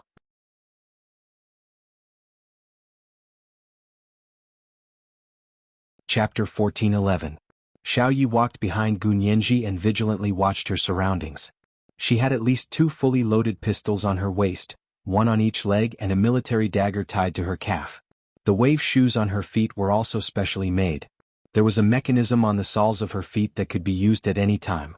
The blades that came out of the soles of her feet were all poisonous. With her skills, it would not be a problem for her to fight against 4 burly men at the same time. This was also her highest record. If there were any more, she might not be able to handle them alone. However, Hua Xiaoheng had arranged for people to secretly protect Gu Nianji, so as long as they activated the emergency contact signal, they would be able to rush over at any time. No matter how many opponents there were, they would not be afraid. But then again, this was a military port with very tight security. If anyone wanted to cause trouble here, they would be beaten into a honeycomb. However, Xiao Yi had been in the intelligence field for many years and was used to being careful everywhere. The sky was already dark and the moon had risen. Tonight was actually a full moon. It was set in the dark blue night sky, like a piece of jade with a soft color, emitting a bright light. The bright moon shone above the sea, and the ends of the world shared this moment. Was this how it felt? The 3 of them did not speak. Amidst the sound of the waves, they stepped on the moonlight and walked along the coastal path. They turned off the path in front of the guest house and entered the coastal road. A jeep was parked on the shoulder of the road. A tall man in a military uniform leaned against the front of the jeep. He crossed his other arm with one hand and held a cigarette in the other. He did not smoke, but the cigarette between his fingers lit up his perfect and firm jawline. It was Hua Xiaoheng. The moonlight cast a long shadow on the shoulder of the road in front of the jeep. He looked a little desolate and lonely. Their fleet had actually docked a few hours earlier than the aircraft carrier fleet. Of course, this was also to confuse the reconnaissance satellites. With the aircraft carrier battle group, the satellites were all focused on the aircraft carrier battle group. Their small boats and sails were not noticed by the satellites. Therefore, by the time everyone saw the aircraft carrier battle group return, their scientific research fleet had already docked and had done everything that needed to be done. Yin Shixiang and Xiao Yi walked over with Gu Nianji. Hua Xiaoheng straightened up and extended a white-gloved hand to her. His voice was as deep and magnetic as ever. "Nianji, come here. I'll take you to see someone." Gu Nianji stopped in her tracks. Her body was hot and cold at the same time. Her pretty face looked a bit dazed. Her big eyes, which used to be bright and lively, panicked. She was like a lost deer in the forest, looking for the direction to go home. She looked at Hua Xiaoheng and didn't move. She opened her mouth, and her usual soft and light voice was extremely hoarse. You're back? Who are you taking me to see?" Hua Xiaoheng sighed in his heart and threw away the cigarette in his hand. He walked slowly to her and bent down to hug her. "Yes, you're back. Don't be afraid, come with me." They had not seen each other for more than a month, so they seemed a little distant. However, Hua Xiaoheng bent down to hug her, and the familiar feeling returned. He still had the scent of the sea breeze on him. Before the boat docked, he had taken a shower on the boat and shaved. He looked much more energetic, but the dark circles under his eyes and his thin face showed his fatigue and exhaustion over the past few days. Gu Nianji's heart softened and she softly agreed in his arms. Hua Xiaoheng straightened his back and gave Yin Shixiang and Xiao Yi a look. He turned around and held her hand as they got into the convertible jeep parked by the side of the road. No one spoke in the car. Hua Xiaoheng sat up straight with both hands on the steering wheel. He didn't say a word. Gu Nianji wanted to ask him what was going on, but she didn't dare to open her mouth. Subconsciously, she felt that as long as she didn't ask, the unacceptable truth wouldn't be revealed. She could still deceive herself, however, Hua Xiaoheng wouldn't give her a chance to deceive herself. The car made many turns in the base and finally stopped in front of a dark cave. Gu Nianji was shocked when she got out of the car. There were strange rocks everywhere. It was completely different from what she had imagined. Was she thinking too much? Gu Nianji looked at Hua Xiaoheng in confusion. Hua Xiaoheng still didn't say anything. He calmly held her hand and stood in front of the cave. 2 men with guns suddenly walked over. She didn't know where they had come from, but it was as if the 2 stones in front of the cave had suddenly turned into humans. Gu Nianji's hand trembled. When they got closer, she realized that the 2 men were only wearing khaki camouflage uniforms. In the dark night, they almost blended in with the rocks in front of the cave. Gu Nianji sighed and silently watched as the 2 guards checked her and Hua Xiaoheng's ID. Then they raised their hands and let them in. The cave was a little damp, but it didn't smell bad. Gu Nianji followed behind him. Her mind was a mess. She only knew how to follow him forward. She couldn't think, couldn't tell the direction, and stumbled. She accidentally rubbed against a stone pillar in the corner, but she didn't feel the pain at all. It was as if all her feelings had left her. After a while, a large hand came and took her hand. Gu Nianji looked up and met Hua Xiaoheng's deep black eyes. His eyes were filled with indescribable love and pampering, and it was even more obvious than before. Gu Nianji pouted aggrievedly and wanted to act coquettishly again. Does it hurt? Hua Xiaoheng rubbed her shoulder where she had been rubbed.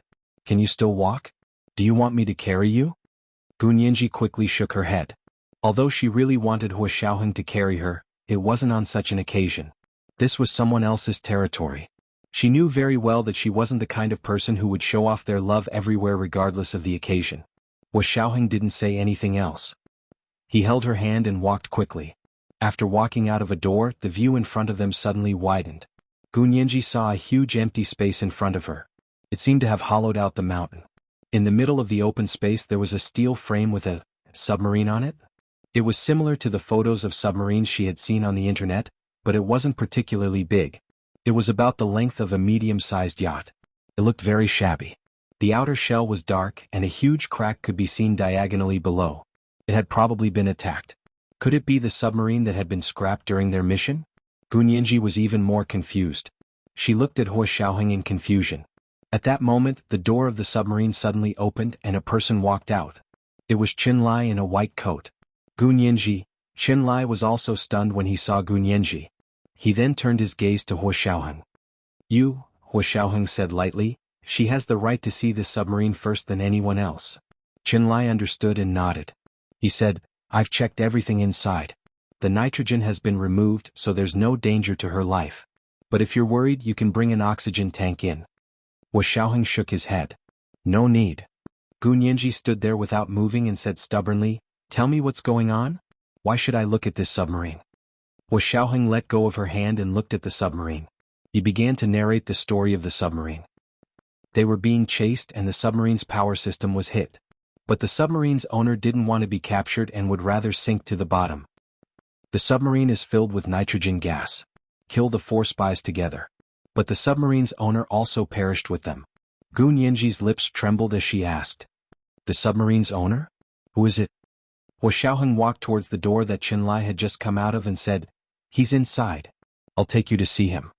Gu Nianji's body trembled and she immediately ran over. She asked anxiously, Didn't you say that they perished together? Hua Xiaoheng didn't say anything. He climbed up the escalator and got in. The doubts in Gu Nianji's heart were about to overflow. She didn't hesitate and climbed in. After entering through the hatch, they walked through a small cubicle and arrived at the corridor. The entire way was illuminated by the LCD lights above their heads. It was as bright as day. Gu Nianji wasn't in the mood to look around. She almost jogged behind Hua Xiaoheng to a door at the end of the corridor. The door looked very heavy and seemed to be made of oak. A steel bar as thick as an adult man's arm was pinned to the door, and a huge disc password lock hung from it. Hua Xiaoheng walked forward and entered the password he had deciphered. After the battle, Hua Xiaoheng spent all his time on the ship deciphering the password lock. He was a password expert. Although the password lock was cumbersome, it wasn't more difficult to decipher than a bank safe. It took him 4 or 5 days to decipher it. All the nitrogen in the room had been removed, and the bodies inside had been carried out. Pushing open the door, the lights in the room lit up. Hua Xiaoheng gently closed the door and stood behind Gu Nianji. He hugged her from behind and coughed softly. Gu Nianji frowned when she saw the situation in the cabin. The cabin was very simple and spacious. A large screen as tall as a person divided the entire cabin into 2 parts. The floor was covered with a thick plush carpet. There was a large mahogany desk against the wall. The desk was clean, and there was only a black cylindrical object the size of a coffee cup on it. In the open space in front of the screen, a 90-degree corner sofa was placed in the middle of the room. The space in the middle of the sofa was empty, revealing a circular, slightly concave disc-shaped pit. The chandelier in the corner of the room stretched out a streamlined branch-shaped lamp that extended from the lamp holder in the corner. Like the branches of a big tree, it enveloped the small concave disc-shaped pit in the middle of the corner sofa. Gu Nianji's gaze had just retracted from the black cylindrical object on the desk when the chandelier suddenly lit up. Light shone from dozens of crisscrossing branch-shaped lamps, like a pillar of light, covering the slightly concave disc-shaped open space in the middle of the corner sofa. The figure of a man wearing a khaki trench coat gradually took shape in this light. From virtual to real, it finally formed a 3-dimensional human figure. When the man's figure became extremely clear, the ceiling lights in the cabin went out, leaving only the beam of light from the chandelier in the middle of the room. In the middle of the beam of light, the man's figure became even more realistic. It was as if a real person was standing in front of her, smiling gently. The warmth in that smile was overwhelming. Although it was only a virtual figure, the smile was like a real person, extremely warm and considerate. Gu Nianji's eyes widened, and her whole body trembled violently. Her legs were so weak that she could barely stand. She leaned back tightly against Wu Xiaoheng's warm and broad chest, drawing strength to support herself. This is today's second update, Chapter 1400, Who Holds the Ribbon and Dances in the Sky, 2. Today's second update to remind everyone of the monthly votes and recommendation votes, tomorrow's third update. Good night, sweethearts.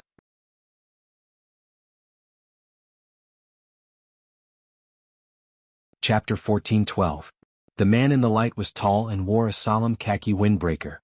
His expression was calm and collected, and his smile was very infectious. It was the appearance of the person Gu Nianji had seen in Yi Xian's photo. It was Gu Xiangguan. It was her father, Gu Xiangguan. What the hell was going on? Just as she was about to ask, the holographic avatar began to speak. Today is XX, XX 2XXX. It should have been 7 years and 3 months since the day I died. The voice of the avatar should be Gu Xiangguan's own voice. It was a pleasant baritone, unhurried, calm, firm and warm. But these words, the warmth that had just risen from the bottom of Gu Nianji's heart was instantly frozen by these words. How could someone use such a tone to announce his death? Gu Nianji wanted to pounce on him and cover his mouth. She didn't want to listen to him anymore.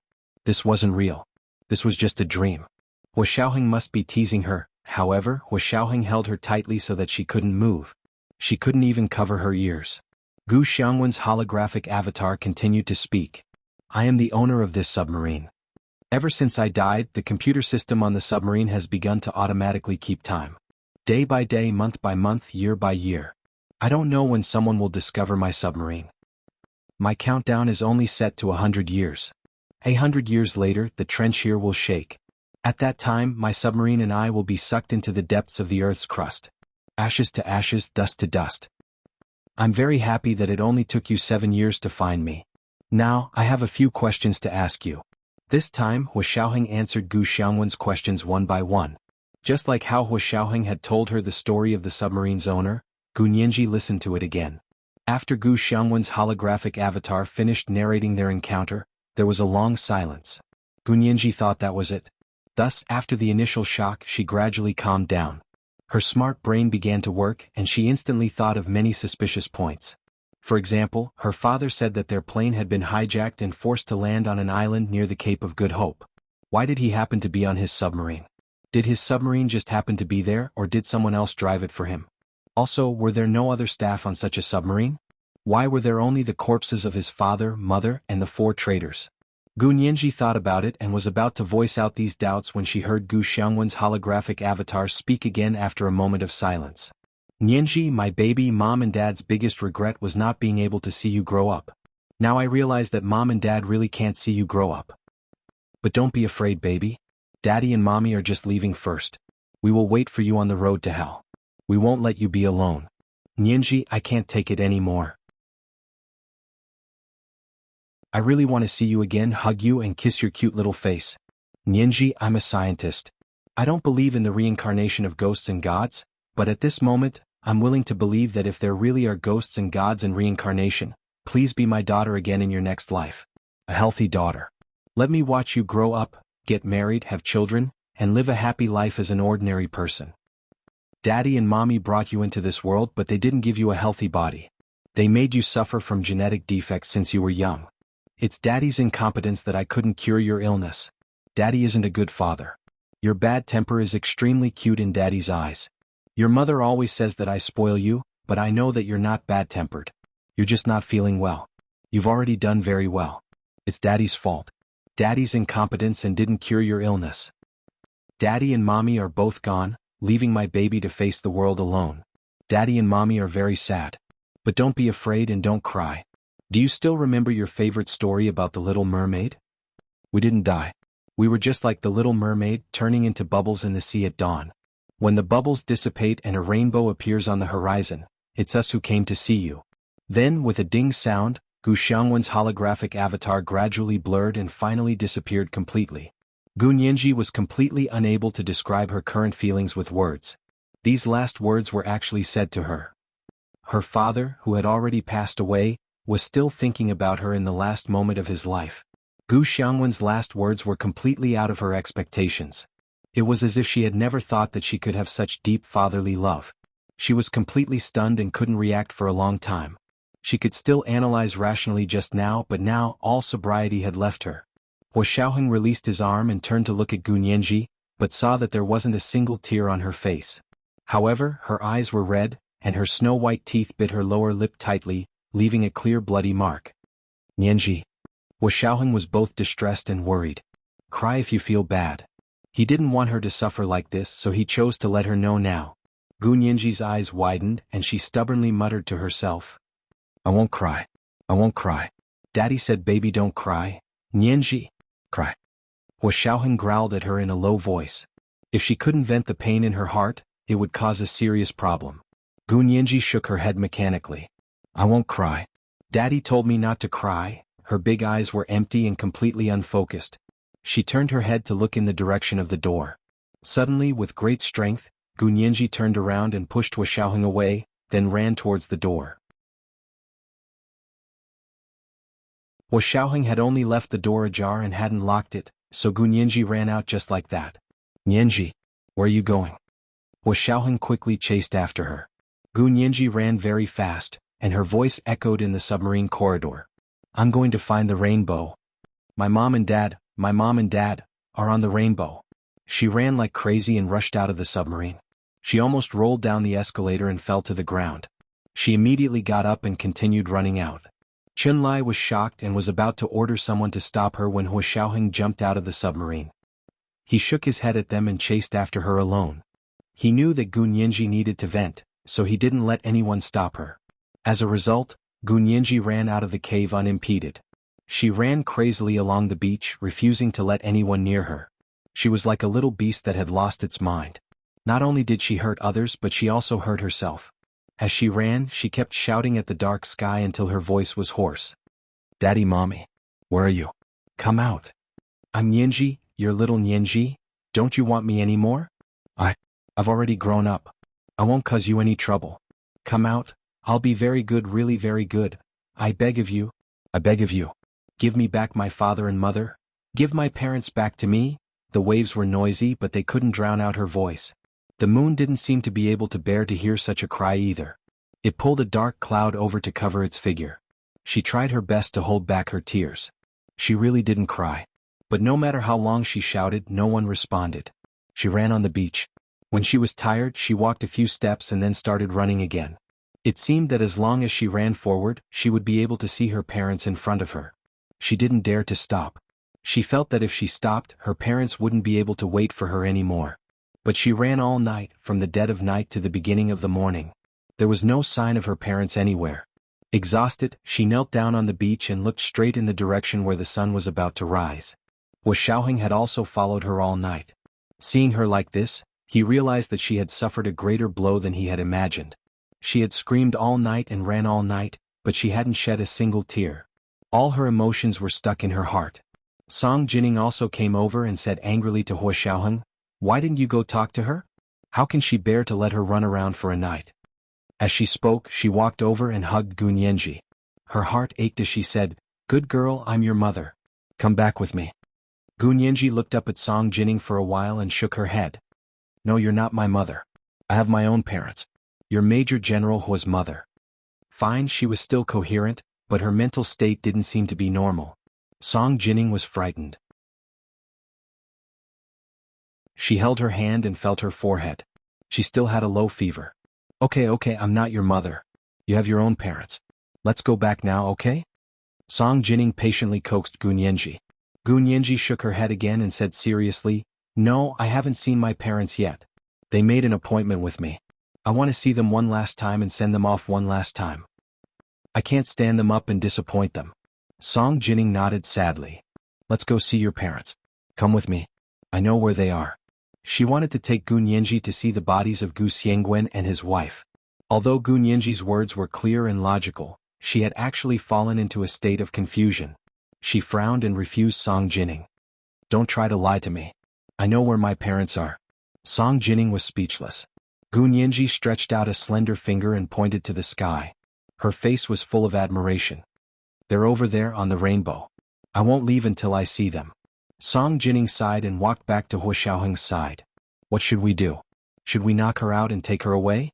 Huo Xiaoheng was silent for a moment, then said, "I have an idea, but I need your help with a small matter." As he spoke, he whispered a few words into Song Jining's ear. Song Jining was stunned for a moment, but she still nodded and said, "I'll go calculate. The time of sunrise and the amount of rain have to be just right for it to succeed." The two of them left the beach. Yin Shixiang and Xiao Yi took over from them to guard the surroundings and take care of Gu Nianji, who was already delirious. Gu Nianji didn't cry. She knelt quietly on the beach. She didn't say anything and waited stubbornly. In front of her was the endless sea, and above her head was the vast blue sky. Her slender and straight back looked so lonely and thin between the sea and the sky. She didn't cry, but this scene was even more sad than wailing. Yin Shixiang and Xiao Yi weren't emotional people, but at this moment, both of them had their backs to each other and quietly wiped away their tears. Not long after, the shadow of the morning glow appeared on the surface of the sea. The sun was about to rise. At that moment, the sky above their heads suddenly filled with dark clouds, but there was no thunder or lightning. A torrential downpour fell from the sky, drenching Gu Nianji, who was on the beach, as well as Yin Shixiang and Xiao Yi. Both of them looked up at the sky at the same time, and were so surprised that they couldn't close their mouths. There was a plane in the clouds. Could it be that someone was making rain? The timing was perfect. The heavy rain didn't last long and soon it stopped. The rising sun happened to leap out of the sea at that moment, shedding thousands of rays of golden light. At the end of the heavy rain, where the sun rose, a huge rainbow slowly appeared in the sky. Red, orange, yellow, green, cyan, blue and purple, 7 colors overflowed. Gu Nianji's entire body was wet. She looked up at the colorful rainbow and gradually smiled. She reached out her hand, and the rainbow landed in her palm as if she was holding it up. The rainbow after the rain was like a bridge. She stood on one side and her parents stood on the other. She could almost see them smiling back at her, waving goodbye to her. Gu Nianji gradually regained consciousness and woke up. She knelt on the beach and looked up at the rainbow in the sky. She finally cried. "Dad, Mom, just let me cry once. I'm not disobedient. I'm just too sad. I promise I'll only cry for you this once. You can punish me after I cry. You can punish me however you want." After saying that, she realized that her parents couldn't punish her anymore. Whether she was obedient or disobedient, they couldn't punish her anymore. This realization hit her heart like an arrow.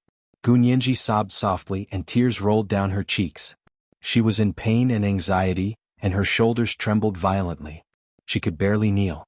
Just as she was about to collapse, Huo Xiaoheng walked over. He seemed to have just gotten off a plane and hadn't had time to change out of his flight suit.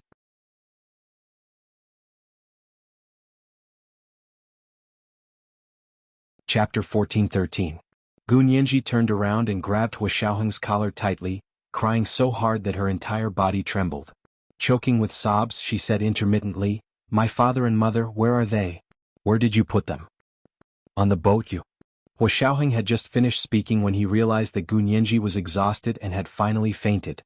The huge emotional impact, coupled with the exhaustion of running all night, was something that even a person made of iron couldn't withstand. Huo Xiaoheng carried her horizontally and walked towards the guest house. The sky was bright and the sun was rising over the sea. Huo Xiaoheng took one step at a time and steadily carried Gu Nianji back to her residence. Chunlai had already been called over by Song Jining and was waiting at the entrance of the guest house. When he saw Gu Nianji in Huo Xiaoheng's arms with her eyes closed, Chunlai quickly took a step forward and asked worriedly, "What's wrong with her? Did she fall asleep or fainted?" "She probably fainted." Huo Xiaoheng carried her into the suite. He went to the bathroom first and washed her hands and feet, dried her hair, changed out of her wet clothes, then wrapped her in a bath towel and carried her out. Xiao Yi was supposed to help her do all of this, but Huo Xiaoheng didn't hesitate at all. He didn't look embarrassed at all. Xiao Yi quietly retracted her feet and waited in the living room with Yin Shixiang, Chunlai, and Song Jining. They were already engaged and were going to get married soon, so it didn't matter. After carrying Gu Nianji back to the bed, Hua Xiaoheng called Chen Lai in to examine her. She's fine. She has a fever but the temperature isn't very high, Chen Lai said as he examined her. Give her a glucose injection and she'll be fine after a day of sleep. Hua Xiaoheng was slightly relieved and said, the ceremony is at night. Will she be able to wake up? It shouldn't be a problem. She's very healthy and will recover very quickly. Chen Lai glanced at Hua Xiaoheng, then turned around to pack up his medical kit and leave. There were still a lot of things to prepare today so he couldn't stay here with Gu Nianji the entire time. There were still a few big shots waiting for him to report on the mission in the luxurious presidential suite on the 4th floor. Hua Xiaoheng leaned over and kissed Gu Nianji on the forehead. He asked Xiao Yi and Yin Shixiang to stay here to watch her while he went to report to the big shots. Song Jining brought her laptop over and stayed to accompany her. Gu Nianji woke up in the evening. She was in a daze when she saw Yin Shixiang and Xiao Yi sitting on the sofa opposite the bed, as well as Song Jining typing on her laptop at the desk. What time is it? She asked in a daze, licking her lips, feeling a little thirsty. Xiao Yi turned to look at her and quickly said, it's past 5 in the afternoon. What's wrong?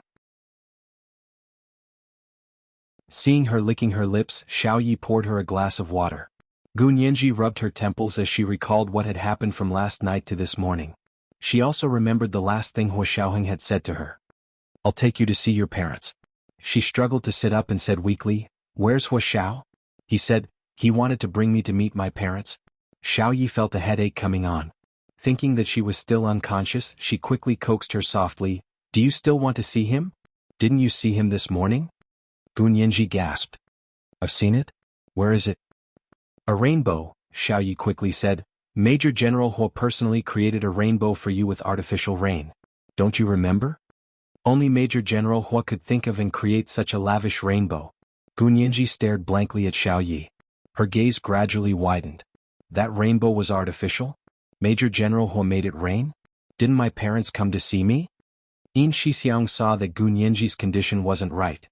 He quickly pushed Xiao Yi away and comforted Gu Nianji in a gentle voice. No, the rainbow this morning wasn't artificial. You also know that artificial rainbows can only spray water and create a small rainbow in front of you that's less than a meter tall. How can it be made into the sky?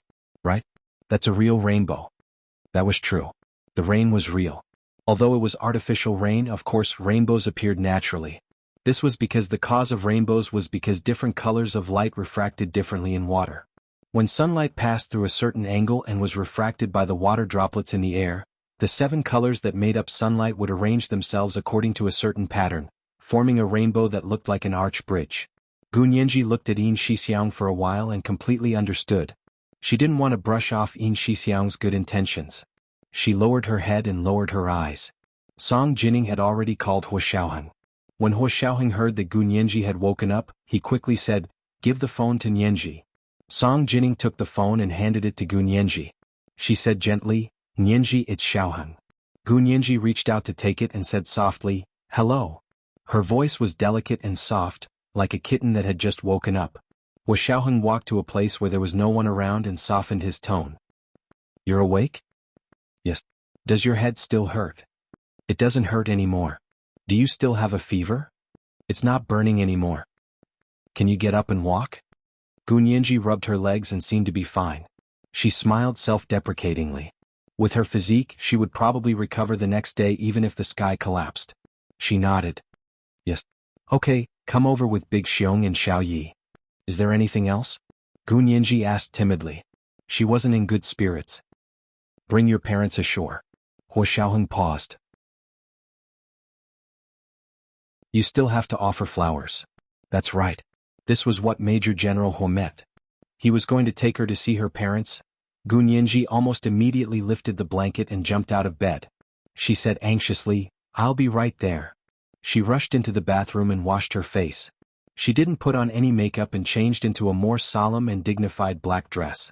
Gu Nianji carried the 2 bouquets of night epiphyllum wrapped in glass beads and came to Yin Shixiang's side.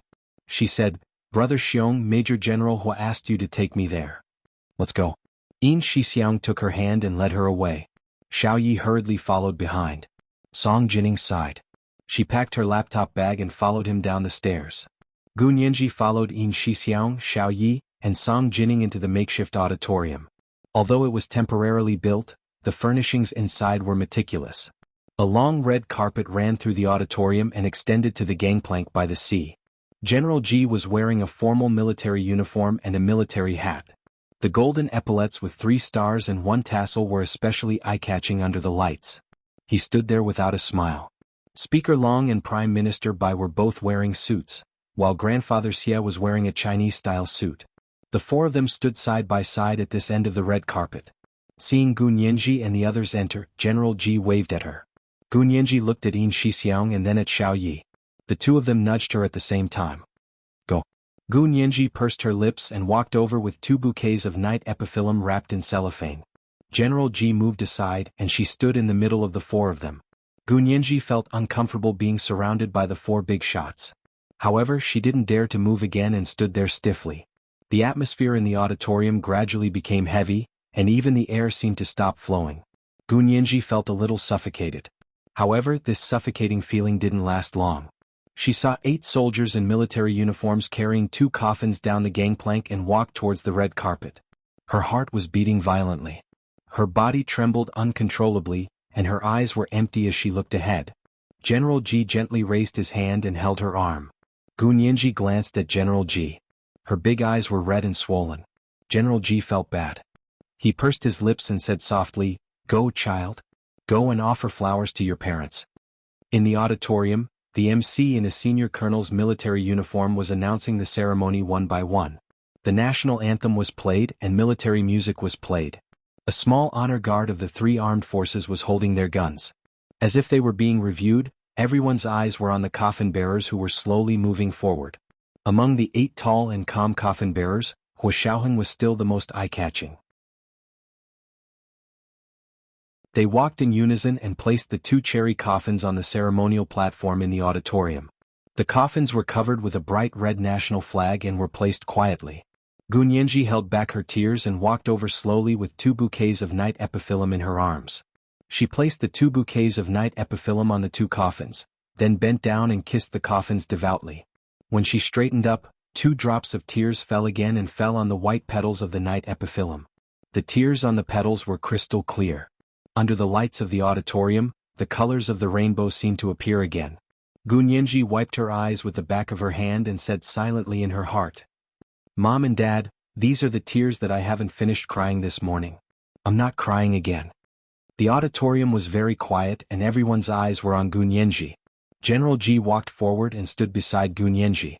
He gave a speech to everyone with a heavy expression. "There are 2 martyrs lying here. They are not Huaxia citizens and they have never returned to their homeland before they died. However, they are descendants of Huaxia. Even if they have never set foot on Huaxia soil in their entire lives, they have never forgotten that they are Huaxia people. Our nation has gone through many storms and disasters, but we have been able to rise from the ruins every time because we Huaxia people, no matter where we are, have never given up on this land." The last wish of these 2 martyrs before they died was to return to their homeland. They have made great contributions to our country, but they do not ask for anything in return. Because they know what a prosperous and powerful country means to every Huaxia person. There are other countries that don't understand our patriotism and think that this kind of love is too narrow. I want to say that if you don't have 5,000 years of history and haven't experienced the displacement, war and slaughter that our nation has suffered, you don't deserve to talk to us about patriotism. This is the second watch of the day, chapter 1402, Better Today. Today is the third watch, a reminder for everyone's monthly votes and recommendation votes, 8 p.m. the third watch. P.S. Thank you Sing_Sing, the leader of the alliance, for the 10,000 Chidian coins yesterday. Mwah.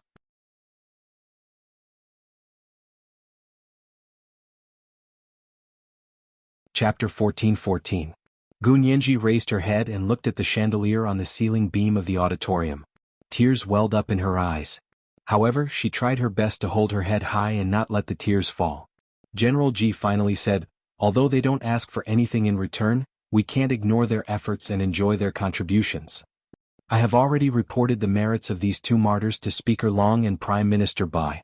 Our country will bear the responsibility for their deaths. Their merits will be recorded in our history books and passed down through the ages. Their daughters will also receive the highest respect from us. Their deeds will not be unknown. We will never forget." After General Ji finished speaking, the MC shouted, "Attention! Salute. Sound the cannon salute. Gu Nianji counted carefully. 21 cannon salutes was the highest standard. The cannon salute echoed in her mind. It was like a hole had been pierced in her heart. The wind blew through the hole and she could hear the echo.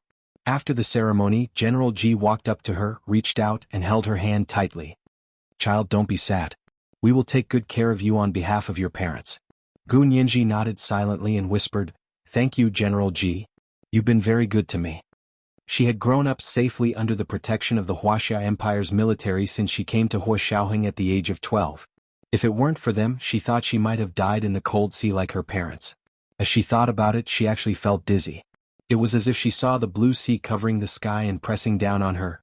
She blinked, her body swaying as she leaned against the coffin behind her. General Ji quickly supported her and asked worriedly, What's wrong? Are you not feeling well? He already knew about Gu Nianji running around on the beach last night. In the morning, Xiaoheng had requested artificial rain to create a rainbow, and he had agreed without hesitation.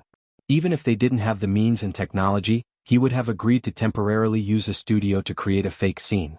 Gu Nianji closed her eyes and shook her head. She tried to control herself and slowly stood up. I'm fine. I didn't sleep well last night. General Ji touched her head and whispered, Go back and rest early. The dead can't be brought back to life. My condolences. Gu Nianji lowered her head and nodded lightly. Then Speaker Long walked over. He held Gu Nianji's hand emotionally and said, Nianji, I didn't expect your parents to be so great. I originally wanted to take you as my goddaughter, but now that I think about it, no one can replace your own parents. Gu Nianji looked up at Speaker Long quietly. After last night's shock, she found that her mind had suddenly become strong. Although her parents were no longer in this world, their deep love gave her unlimited courage and confidence. She had a sense of belonging. She knew who she was, where she came from, and where she was going. Unlike before, she didn't have any memories from before she was 12 years old, and she didn't know who her parents were. In the depths of her heart, she had always been floating like duckweed, not knowing where her roots were. As a person, only by knowing where he was rooted could he grow towards the sky. If it had been in the past, she would have been inexplicably grateful to hear Speaker Long say this and would have wanted nothing more than to repay them 100-fold. It was just like how old Master Xia wanted to hold her engagement party to support her. But now, she was still grateful for their kindness, but she no longer needed these people to support her. Her greatest source of confidence was her own parents, and even more so, herself. Gu Nianji nodded at Speaker Long and said, Speaker Long, you are my boss. Please take care of me at work in the future. Speaker Long patted her shoulder. I snatched you from old G, so of course I have to take good care of you. Whoever makes things difficult for you is making things difficult for me. Gu Nianji nodded quietly and shook hands with the Prime Minister, who had walked up. Among the 4 big shots, Gu Nianji was only not very familiar with the Prime Minister. So the two of them didn't exchange pleasantries. The Prime Minister nodded at her and said, My condolences. Gu Nianji also nodded in return. The last to walk up was old Master Xia. He said very cautiously, Nianji, my condolences. Your parents are great and I am proud of them. Gu Nianji bowed slightly to express her gratitude. Old Master Xia said again, I'm very sorry about the engagement party. I've already told them that it was our fault. We weren't polite enough. I've already asked them to pack up and leave. This was probably the result of He Jichu's communication with old Master Xia. Gu Nianji said lightly, It's not their fault. You're being too polite. After a pause, she added, Unfortunately, I have to hold a funeral for my parents next, so I won't be able to attend the engagement party. As soon as old Master Xia heard about Gu Xiangwen and his wife, he knew that Gu Nianji wouldn't be attending the engagement party. Putting aside the unhappiness that had arisen because of changing the time as a child, it was impossible for her to immediately attend the wedding after her parents had just been buried. Old Master Xia nodded in understanding. It's okay. Since you and Xiaoheng are both busy, then cancel the engagement party. When you get married next year, remember to give me an invitation. I won't go home until I'm drunk. Gu Nianji agreed. Of course. The big shots shook hands with her one by one and then left the auditorium. They were all big shots who had a myriad of important matters to attend to every day. It was already very rare for them to take a day and a night to attend her parents' funeral. The honor guard also left and the crowd gradually dispersed. The packed auditorium was soon empty. However, Xiaoheng, Song Jining, Chen Lai Yin Shixiang, and Xiaoyi were still by her side. Hua Xiaoheng walked over and placed a hand on Gu Nianji's shoulder. He said, "Do you want to see your parents' remains?" Gu Nianji came back to her senses and recalled what Hua Xiaoheng had said to her father's holographic avatar. Her heart skipped a beat. If the submarine is filled with nitrogen, then their bodies should be well preserved, right? Hua Xiaoheng nodded, took a step forward and pressed a button on the coffin. The lid of the coffin was halfway open, revealing the transparent inner coffin. Gu Xiangwen and his wife's faces were clearly displayed in front of them. Gu Nianji suddenly covered her mouth with her hand and swallowed a sob. Although the two of them had their eyes closed, they were still as lifelike as when they were alive. Gu Nianji stared blankly at their faces and slowly knelt down. Hua Xiaoheng also knelt down with her. Song Jining wiped her tears from the side. Yin Shixiang and Xiaoyi lowered their heads and lowered their eyes. They didn't dare to look at such a scene. Qinlai took off his round glasses and wiped them. He also felt very uncomfortable. Gu Nianji kowtowed 3 times to her parents, and Hua Xiaoheng finally closed the coffin. "Nianji, where do you want to bury your parents?" Hua Xiaoheng helped her up. "With their status, they can be buried in the National Martyrs Cemetery in the imperial capital." Gu Nianji had originally wanted to bury her parents in her grandfather Gu Hao's hometown, but on second thought, her father and mother were both born and raised abroad. Even the Huaxia Empire was a country they had only set foot in after they passed away. What was the point of burying them in their hometown? Moreover, her father had said that he had spent the rest of his life hiding from the Japanese right wing. What he wanted the most should be a safe and peaceful life, right? He didn't have to worry about being discovered every day. Therefore, it was better to bury them in the National Martyrs Cemetery. No one would disturb them there and no one would dare to disturb them. The country would provide them with the greatest protection and final peace. Gu Nianji nodded. "Let's bury them in the National Martyrs Cemetery. It'll be easier for us to pay our respects to them in the future." Hua Xiaoheng thought so too. "Okay, then let's bury them in the National Martyrs Cemetery." After deciding on the burial location of the 2 martyrs, everyone split up and got busy. Hua Xiaoheng handed the task to Yin Shixiang and asked him to transport the coffin back to the imperial capital. At the same time, he had to deal with Gu Xiangwen's submarine. "Your father's last words said that everything he had belonged to you, including this submarine." Hua Xiaoheng turned on his phone and showed Gu Nianji the video they had taken of the submarine. When she saw the words "Serious I" appear on the top of the submarine, Gu Nianji was extremely touched. Gu Nianji was extremely touched by the fluorescent words. In her father's heart, she really had a place everywhere. She would no longer belittle herself and feel that she was an orphan girl without parents. She would always lack confidence in front of others. Her parents' love gave her the confidence to settle down. She took the phone from Hua Xiaoheng's hand and rubbed the "Serious I" on the screen with her fingers. Something seemed to flash through his mind as if he had seen something. He said, "Serious, serious. I don't know if they're still serious." Hua Xiaoheng, this was the 3rd watch of the day, chapter 1403, her place is everywhere. It was the 3rd watch of the day to remind everyone of their monthly votes and recommendation votes. Good night, dear ones.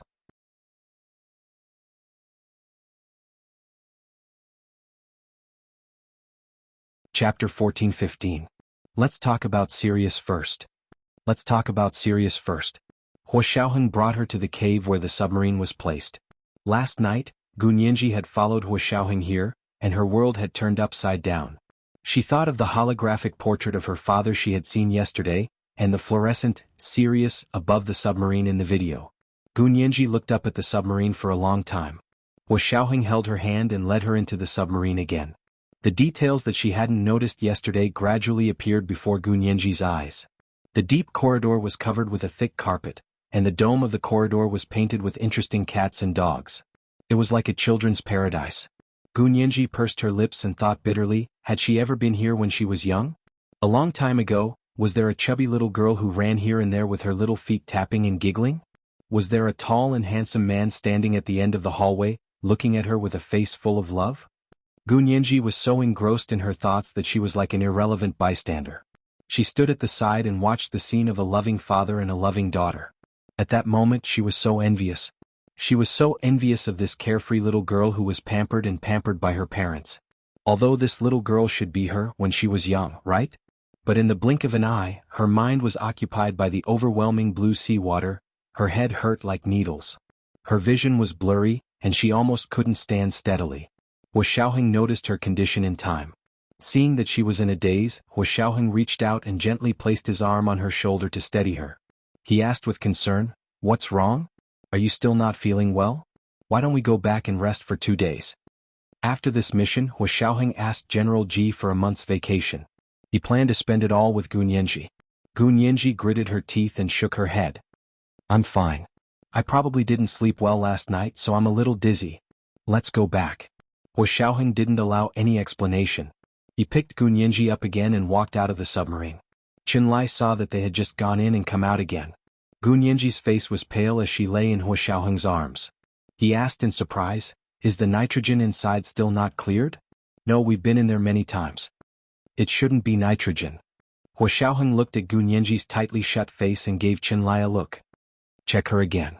Qinlai understood and quickly carried the medical kit. He followed Gun Yanji and Hua Xiaoheng to the suite on the 3rd floor.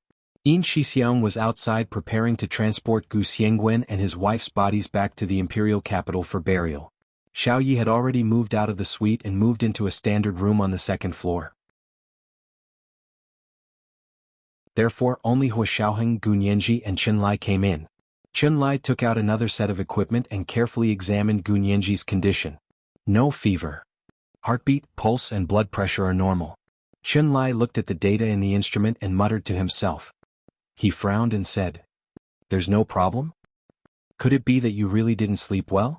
Hua Xiaoheng frowned slightly. "Then rest first." In order not to disturb Gun Yanji's sleep, Hua Xiaoheng pulled down the curtains on the French windows. The bedroom was suddenly pitch black. The soundproof glass was also very effective. The sound of the waves outside could not be heard inside the house. The surroundings were abnormally quiet. Gun Yanji fell into a deep sleep. She was indeed very tired. She didn't wake up until the next morning. She had slept for a full 12 hours. Hua Xiaoheng and Qinlai came in to check on her several times. They only left after confirming that she was fine. Qinlai's equipment had been placed in the room to observe her condition. That night, Gun Yanji's other physical data were normal. Only her brain data was abnormal. Looking at the data report printed out by his equipment, Qinlai came to look for Hua Xiaoheng. "Major General Hua, take a look at this." Qinlai placed Gun Yanji's brain data report in front of Hua Xiaoheng. This time Yanji was too shocked. "I found that the damaged cells in her hippocampus have begun to metabolize." The hippocampus was a key part of the human brain that was responsible for memory. It usually appeared in pairs. Hua Xiaoheng's heart skipped a beat. He took the data report from Qinlai. "You mean it's possible that she regained her memory before she was 12 years old?" Qinlai shook his head regretfully and said, "On the contrary, that part of her memory is in the process of being permanently lost." Hua Xiaoheng? He looked down at Qinlai's report. "Speak human language." Qinlai glared at Hua Xiaoheng, but he still accepted his fate and explained, "We've carefully studied Yanji's physical condition before." Hua Xiaoheng nodded. "I remember. Ever since she was rescued by you when she was 12 years old, I realized that the hippocampus in her brain was very developed." Qinlai paused and didn't continue.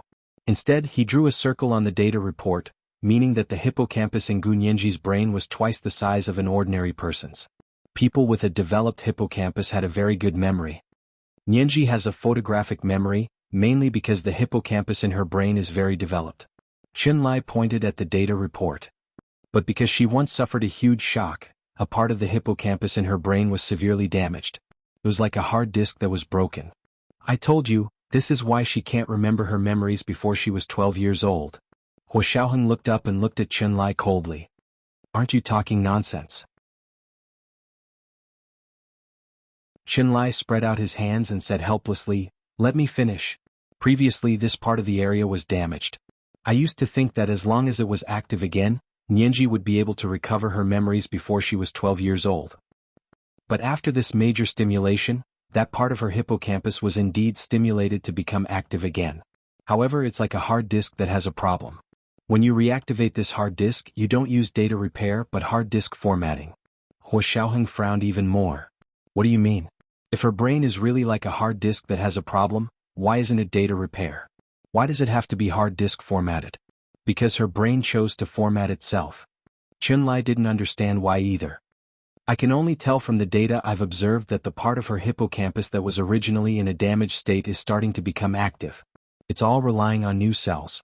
The cells that were previously damaged have all been metabolized. To be precise, it's the huge stimulation of the past few days that has accelerated the metabolism of that part of the hippocampus. When all the metabolism is completed, that part of her damaged hippocampus is equivalent to a hard disk formatting completed. The old information is completely overwritten, and new memory cells are in a new state. Qinlai finished speaking and clicked his tongue.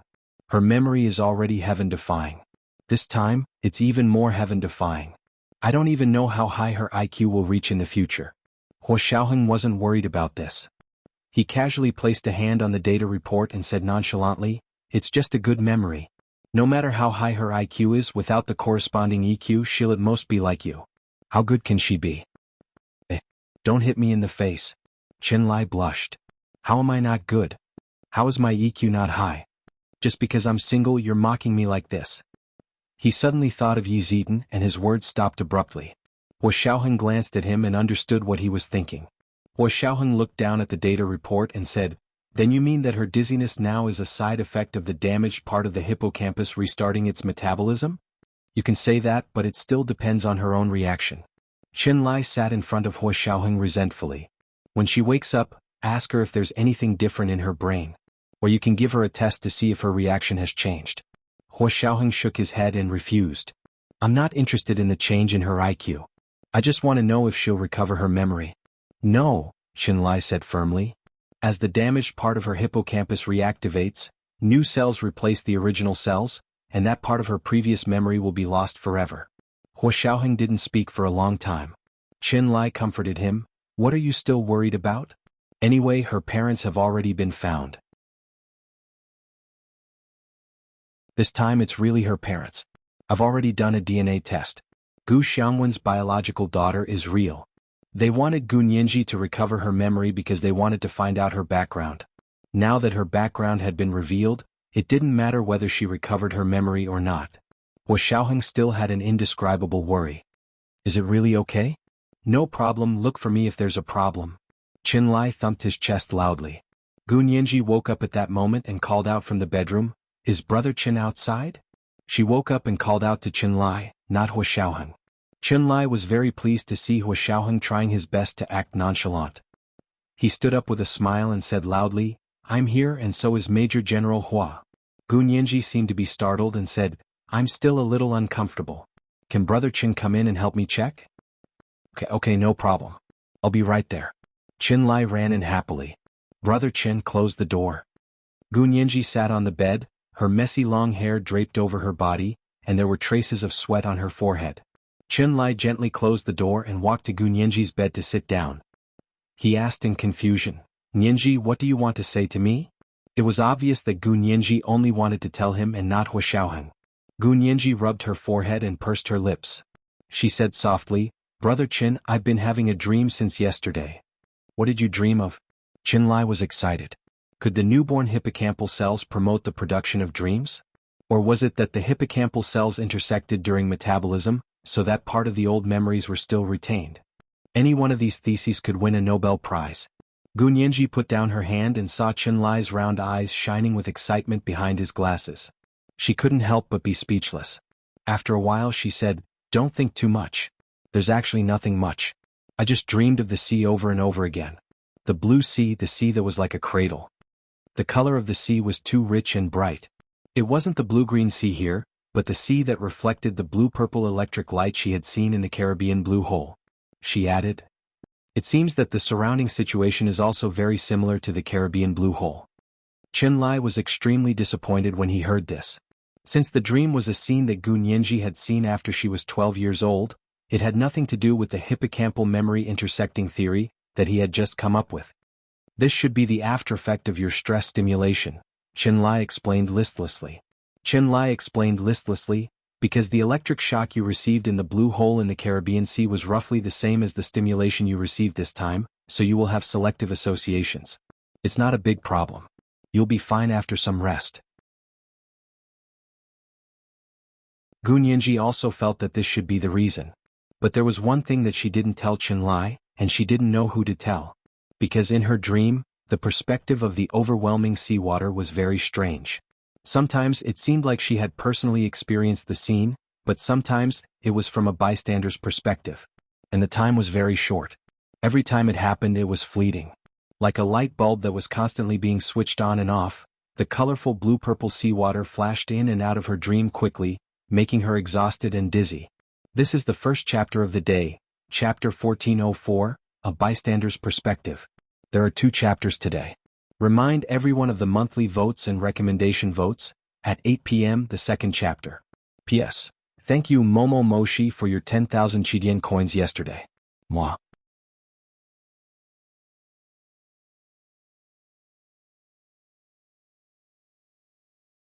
Chapter 1416. After Chenlai left, Gunyanji sat on the bed alone, half hugging the blanket as she pondered. Wuxiaoheng pushed the door open and walked in. The head of the bed sank slightly. Gunyanji looked up and saw Wuxiaoheng sitting down. Wuxiaoheng reached out and caressed her cheek. You've lost weight. Her face wasn't big to begin with, and now it had shrunk even more, making her already large eyes look even bigger. Her eyelashes were thick and slender like butterfly wings, and they were naturally raised at the ends of her eyes. It made her eyes look like they were painted with eyeliner. Her black eyes were sparkling and sparkling. As her gaze moved, it was as if she was trying to steal someone's soul. Wuxiaoheng seemed to be bewitched and leaned in to kiss her. First, his lips pressed lightly against hers, then he tossed and turned on her lips. He kissed her up and down, inside and out before letting her go. Gunyanji looked at him tenderly, her eyes filled with love and infinite affection. Wuxiaoheng couldn't resist Gunyanji's longing gaze at all. He had never felt her feelings for him like at this moment. He pulled her into his embrace and pressed her head against his chest, letting her feel his heartbeat that was more intense than usual. He whispered, "What's wrong? Are you feeling unwell?" Gunyanji wrapped her arms around his neck and leaned into his arms. She thought about it and whispered, "I'm not feeling unwell. It's just that I keep having the same dream over and over again. I'm very tired." She could still see the color of the bluish-purple seawater in front of her eyes. Everything seemed to be covered in a layer of soft blue light. Wuxiaoheng rubbed his cheek against the top of her head and asked, "What dream?" "It could be repeated over and over again," Gunyanji repeated. "It's the seawater, the bluish-purple seawater, just like the seawater I saw in the blue hole in the Caribbean." Wuxiaoheng secretly breathed a sigh of relief. So she had only dreamed of the seawater in the blue hole. It seemed that what Chenlai had said just now was not without reason. He picked her up along with the blanket and sat her on his lap, saying, "Your mood swings are too big, it's inevitable." "No." Gunyanji suddenly wanted to tell Wuxiaoheng how she felt, regardless of whether he understood or not. "It's not like that." Gunyanji shifted back and looked up at Wuxiaoheng. "The strange thing was my perspective in the dream. Sometimes I feel like I'm in the water, but other times I feel like I'm a bystander watching the water." Wuxiaoheng frowned imperceptibly. "Different perspectives? That wasn't strange, right? When I dream I often see things from different perspectives." Gunyanji hung her head and answered lazily, "Maybe." She yawned. "I'm sleepy. I'll sleep again and see if it makes a difference." Wuxiaoheng put her on the bed and said, "Aren't you hungry?" "You haven't eaten anything since yesterday." "I have no appetite." Gunyanji rubbed her eyes. "Give me a glass of water." Wuxiaoheng went out for a while and brought in a glass of milk for her. Gunyanji drank the milk with Wuxiaoheng's hand and went back to sleep. This time she slept until 8 o'clock at night. When she woke up again she found that she didn't have a dream this time. The blue-purple seawater in her dream in the morning was like a distant illusion that was getting further and further away from her. She lifted the blanket and got out of bed. She went to the bathroom to take a shower, washed her hair and changed her clothes. Wuxiaoheng came in to see her and found that she was already awake and had gone to the bathroom to take a shower. He immediately went out to order a table of food and waited for her to come out. Gunyanji came to the living room and couldn't help smiling when she saw the seafood on the long table. There was a bowl of steaming seafood noodles. There were shrimp, abalone, small squid rings to enhance the freshness, and small vegetables to enhance the color. There was also stir-fried mantis shrimp, crab roe vermicelli, and sea cucumber soup. She was full after eating the seafood noodles. Wuxiaoheng forced her to drink another small bowl of sea cucumber soup and ate a small sea cucumber before letting her go. Wuxiaoheng ate the rest of the dishes by himself, along with a large bowl of fragrant white rice. After eating, Wuxiaoheng took her to the submarine again. This time Gunyanji didn't feel dizzy. However, when she followed Hua Xiaoheng into the cabin where she had seen Gu Xiangwen's holographic portrait last time, she couldn't help feeling sad. Hua Xiaoheng held her hand and stood in front of the sofa in the corner. He said, "The computer system here has been dismantled by little Zhe and sent back to the imperial capital. You can look at it whenever you want." Gu Nianji nodded and whispered, "Thank you." She could give up on other things, but she couldn't give up on the holographic portrait computer system that her father had left behind. "Why are you thanking me?" Hua Xiaoheng pinched her chin. "Go look at the music box on the desk." Gu Nianji had long noticed the cylindrical object on the desk. She remembered that Gu Xiangwen's holographic portrait had said that the cylindrical object was a music box. He had also said that his greatest research results were in this music box. He had also said that the music box had a self-destruct mechanism. People who didn't meet the requirements didn't have to try to open it. Gu Nianji followed Hua Xiaoheng to the desk and reached out to pick up the cylindrical object. She had thought it would be heavy, but she realized that it wasn't as heavy as she had imagined. She held the music box and looked it up and down. Then she pressed a round button on the top of the music box. Hua Xiaoheng stood beside her and looked at her quietly. They had studied the button on the music box. It should be a fingerprint lock. Their fingerprints didn't work, so Gu Nianji should work, right? Just as he was thinking, he heard a click. The lid of the music box opened. Gu Nianji, it really was a fingerprint lock. As soon as the lid of the music box was opened, 3 beautiful ballerina dolls began to twirl and dance on a pink crown. At the same time, a very beautiful music flowed out. It was Beethoven's Moonlight Sonata. Then a gentle baritone said slowly, "Little girl needs daddy. A little girl needs daddy for many things. Like giving her Thilov Thatisher Siender Sadiving Deeper Soaring Haishila Waisfindim there."